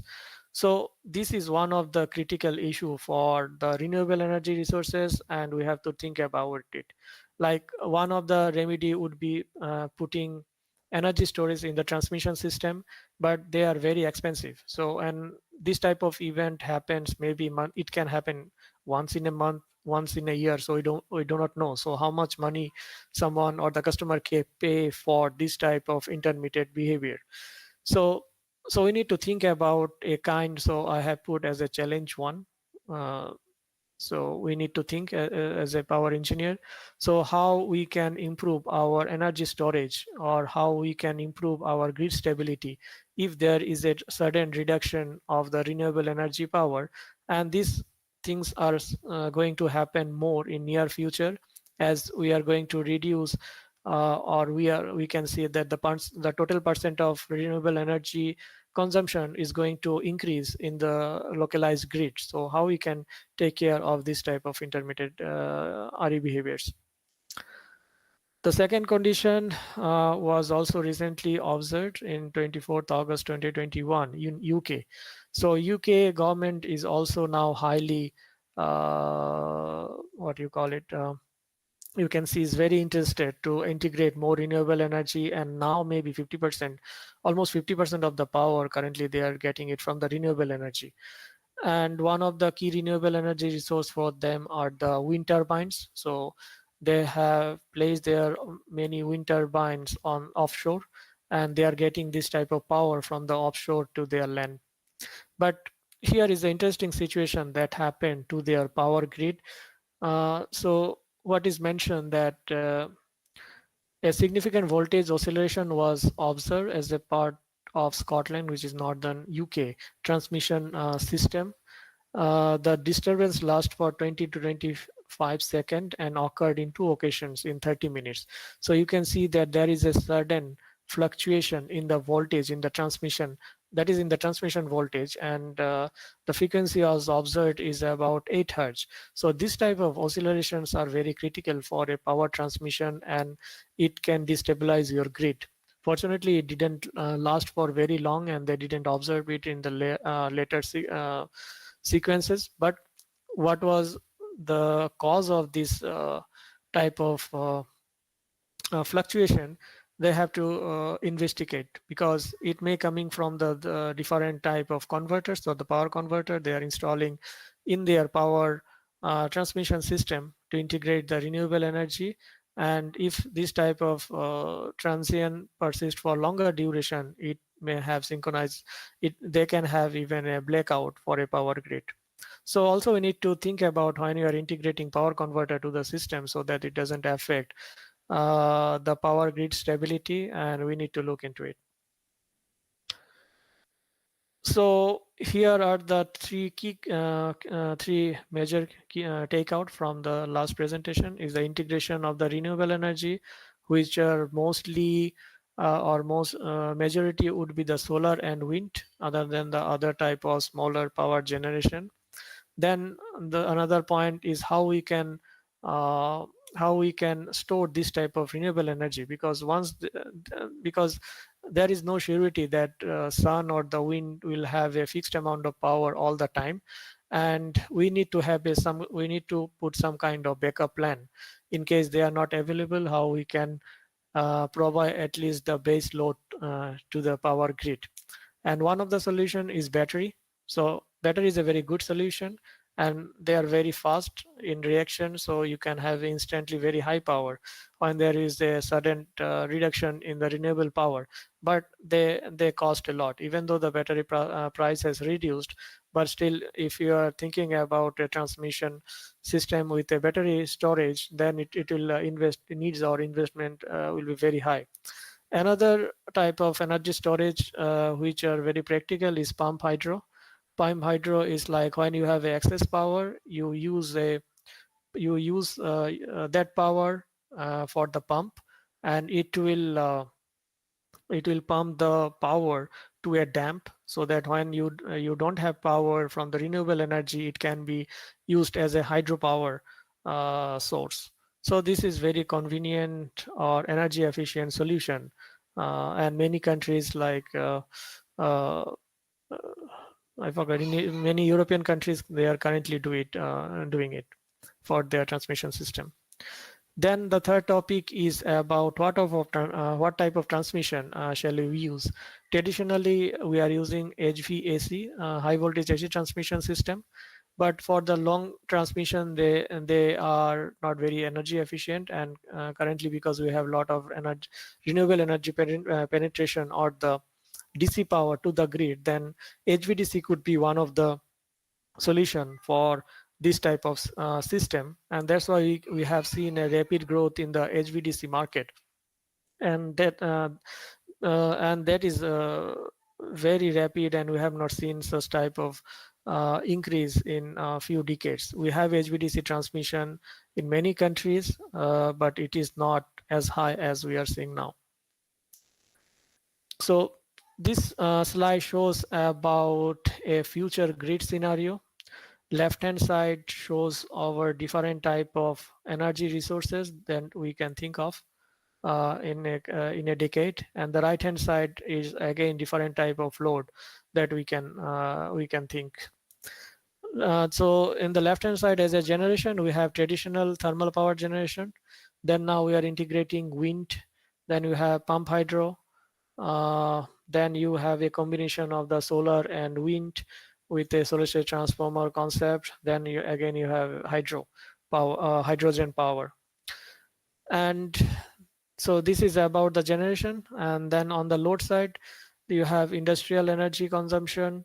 You have battery energy to stabilize the grid. Then again, the hydrogen production, large scale of DC load. So maybe in future, most of the building to have a more energy efficiency, they can move towards a DC building kind of concept. Then another sector is the transportation, which includes locomotive, ship industry, daily commuting buses, all type of load. So you can see there on the right hand side, most of the power requirement or the requirement comes from the electrifying sector, and they'll be mostly supplied by the renewable energy. So how we can integrate this type of resource with the load? So one of the option is HVDC. So why HVDC? Because it has for longer distance transmission, it is calculated that it is more energy efficient, and you can support different frequencies, because it's a DC transmission. There is you don't have to match a frequency on the both side of the station. So there are different advantages, and that I will discuss in the subsequent slides. So if you think about HVDC system, so I have put a few slides and how it has started. So Dr. A. Uno Lam, we consider as a father of HVDC. So he was a Swedish engineer, and he was born in Gothenburg, Sweden in 1904, and he got his master's from Stockholm University in 1927. And after that, he joined ASIA. So ASIA is a previous, you can see the previous version of ABB. So ASIA and Brown Brovary are the two different companies, and they joined together maybe 1970s, and they formed the company ABB, which we are working currently. So he started his research in at that time Asia, and worked as a manager, or the what do you call, the research team manager for the rectifier business unit. And he started studying uh, the feasibility of a DC grid or DC transmission system. He had developed a mercury arc valve, which is considered, you can say, that conventional IGBT or type of power electronic switch, but of course at that time is very preliminary type of switch or the valve, we can say. And with that topology, he spent multiple number of years and come up with different patents, and finally was able to produce a valve which was commercially viable to transmit HVDC power. So he, based on that valve in 1954, Asia got a project to transfer HVDC power from the mainland of Sweden to one of the islands. So here is the first HVDC project that was commissioned in 1954, and it was between the Swedish main island and Gotland, which is also a part of Sweden. And it was 20 megawatt, 200 amperes, 1000 kV, 96 kilometer. So at that time the cables was not available, so this was the first cable where submergible cables were used to transmit power. This was the first time where HVDC transmission was used. So this was again the landmark victory for the HVDC transmission, and which shows the capability of high voltage DC transmission and what it can do compared to a AC transmission system. And in 1970, they have replaced the valve with a thyristor based solution, which was able to increase the voltage to 150 kV and the power to 30 megawatt. To explain HVDC system in a very short schematic, I can say you'll have two valves. One is on the transmission side, one is on the distribution side. So the power can feed from both directions. And how it looks as it's shown over here. So there are different valve topologies. Currently, the type of valve we are using is called the modular multi-level converter, because they are modular, and the voltage can be you can see is like a building block or puzzle. So if you increase the voltage, just you need to increase the number of cell units. So it is very convenient for high voltage converter integration. And as you can see that the valves are standing from the floor, because you need a certain distance to a high voltage insulations. And there are different things for related to the technology of this type of valve. So you have grid 1 and grid 2. So grid 1 can be a wind power generation, and grid 2 may be your central grid, where you are feeding the power from the renewable energy to the grid side. And this graph here shows about the advantage of a DC transmission system in terms of the cost, because cost is one of the key enabling feature to commercialize any product. As we can see that after a particular distance, maybe about 500 kilometer, you will have more efficient solution, cost efficient solution for this if you go for DC transmission. For large distance for large distance projects where you need to feed power over a long distance, then this is more convenient solution, or the cost effective solution. And here are the few advantages of DC transmission compared to AC. So almost 3 times the power transfer with the same infrastructure like the AC transfer, faster and precise power flow control, underground cable friendly, no need for frequency synchronization, no screen or proximity effect, more efficient for long distance power transmission. And if we consider the converter topology currently available for HVDC system is HVDC Classic, which are thyristor based current source converter. and that is basically for that is traditional and very high power. They can transmit up to 12 gigawatt or more, so restricted by the valve power. And the second one, we call it HVDC light or voltage source converter.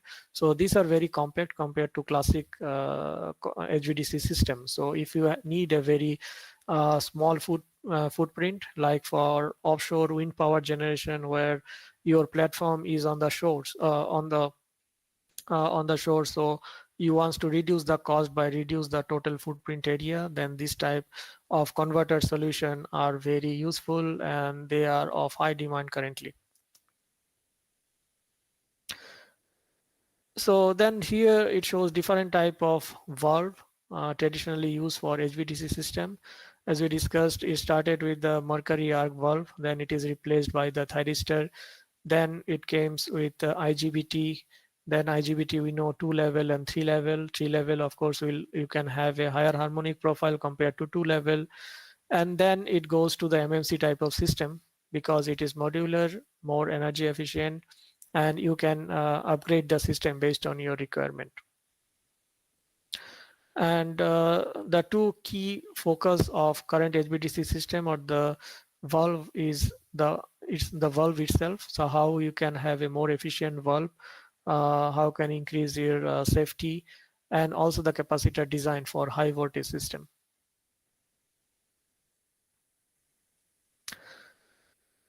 So here are few of the major HVDC projects that is already delivered or in production. And this is not a very recent slide, and you can see you can think of there are many other projects that are currently coming. And if you see, most of the concentration is in Europe and Asia. So in India, you can see that there is a huge investment also going on in the HVDC transmission. And earlier, as we have seen, that there is a good potential of the wind in China, and China is one of the largest consumer of electricity, so they need a lot of renewable energy. So they are putting this type of transmission system to rebuild their transmission line. And also in US, because their requirement is also growing, so they need a lot of renewable energy power to integrate, and also they are facilitating this type of HVDC transmission to their existing grid. Then if you focus on the region based in the Europe, then again you can see the different HVDC projects. You can see so many HVDC lines currently being already commissioned or underway with different type of projects. Then in Asia, we can see there is a large project currently going on between Australia and Singapore. So this is one of the key projects. I'll discuss about this one in the later slide. Then you have here in the US and the eastern coast, as we mentioned, that there are a lot of potential for the wind. So you can see a lot of HVDC transmission here because you need to bring power from the offshore wind platform to their grid. So they need this type of HVDC light system. So in three continents like Europe, Asia, and America, there is a huge potential for this type of HVDC system to support the growth for a clean energy transition. To explain about what is offshore wind power system, so you have wind turbines in the sea, where their locations are based on the wind profile of that location. And then you have this type of floating base. As you can see that if the base area or the footprint is very high, so you need a lot of investment. So you need to make a compact station so that you can reduce the footprint size and cost. So that's why the HVDC light are one of the most commonly used topology for this type of system. Then once you have when you are converting to AC to DC, so this DC power is transmitted using the underwater cable, and then it goes to the base station, and then it connects to the grid.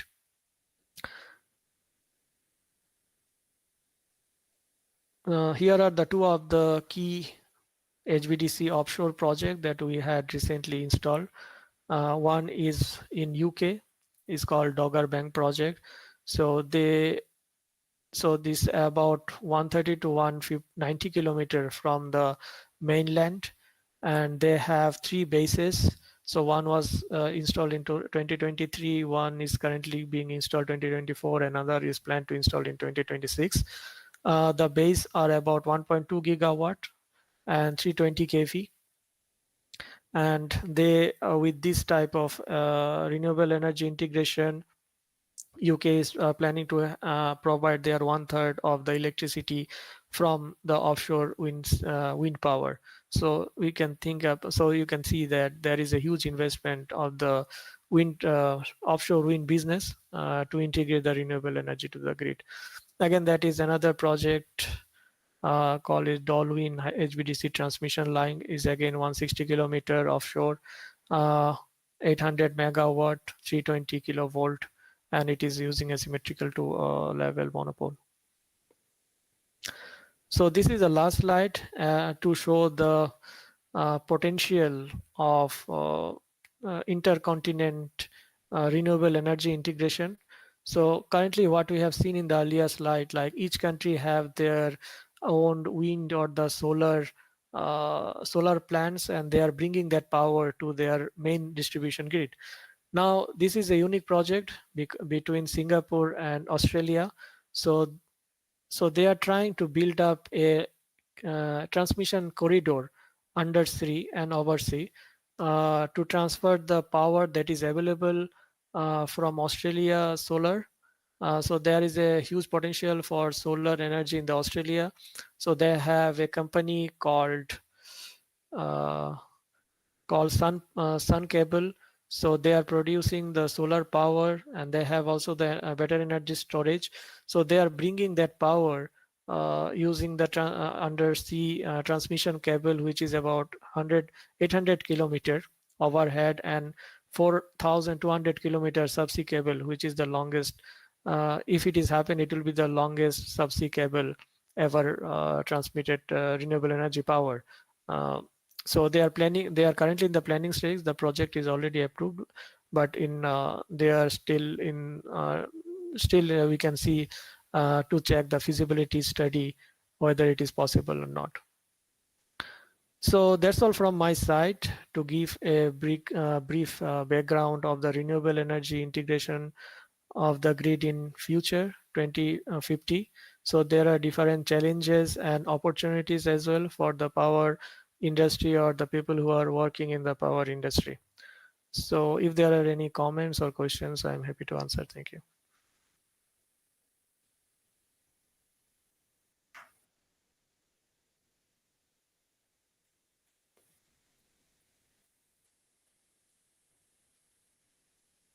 Yes, I can hear you. Please go ahead.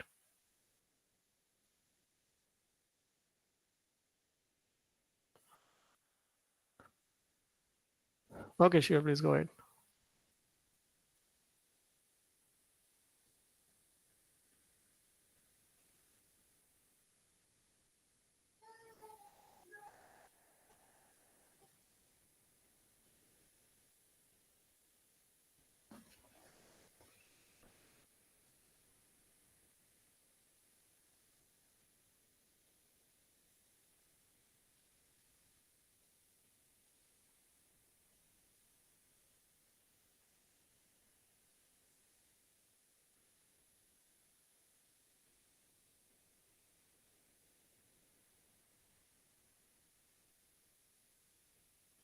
Sorry, I cannot hear any questions.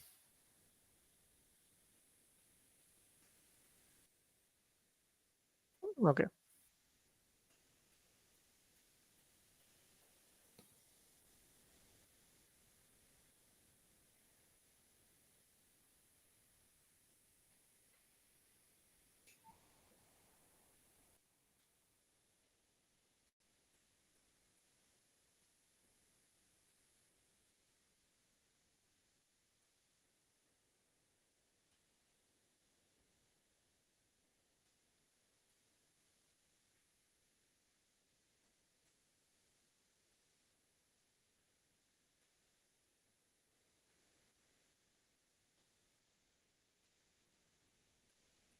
Wireless power transmission, you say?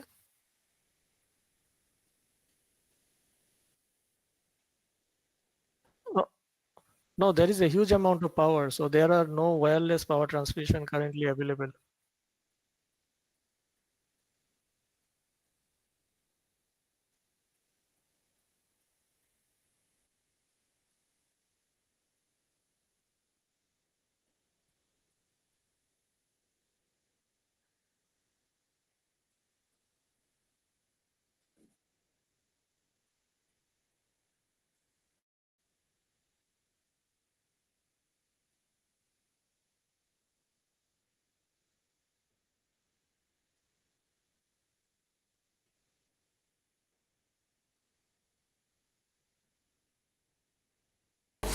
Key quality that to work for such companies like you, sir? Apart from, sir, core knowledge, what will be the software requirements they need to know? I think it depends on where you are graduating from. So if you are graduating from India, so there are a lot of opportunities in Hitachi Energy in Bangalore R&D and also in Vadodara R&D. So Hitachi Energy has recently established R&D, two R&D centers. One is in Bangalore office, that is purely on the power system, protection and transmission. And you have HVDC R&D in Chennai. So I think once you have a graduation and you have a project related to power system, if either position you just forward your resume directly to our website. So it's based on what the project you did, how was your career, and based on your what it was spoken skill. So they will just judge how it's from the interview they see if you are suitable to take up the challenges. Sir, apart from, sir, core power system knowledge, sir, any sort of special software knowledge required, sir, like PSCAD, MATLAB and all these things? Yeah, so if you are working in, so there are two areas, right? One is power system, one is power electronics. If you work in power electronics, which are power converter, then you have specific softwares like MATLAB, PC, those kind of software. If you are working in power system, you have PSCAD and other softwares. So of course, so if you are applying for a position in power system, you need to have both of your theoretical knowledge and simulation knowledge because everything is done through simulation now. So I think it's purely theoretical knowledge. Thank you, sir. Thank you, sir. Any more queries? I think we are done with the queries. So now Bikram sir will be addressing you shortly. So this camera is on.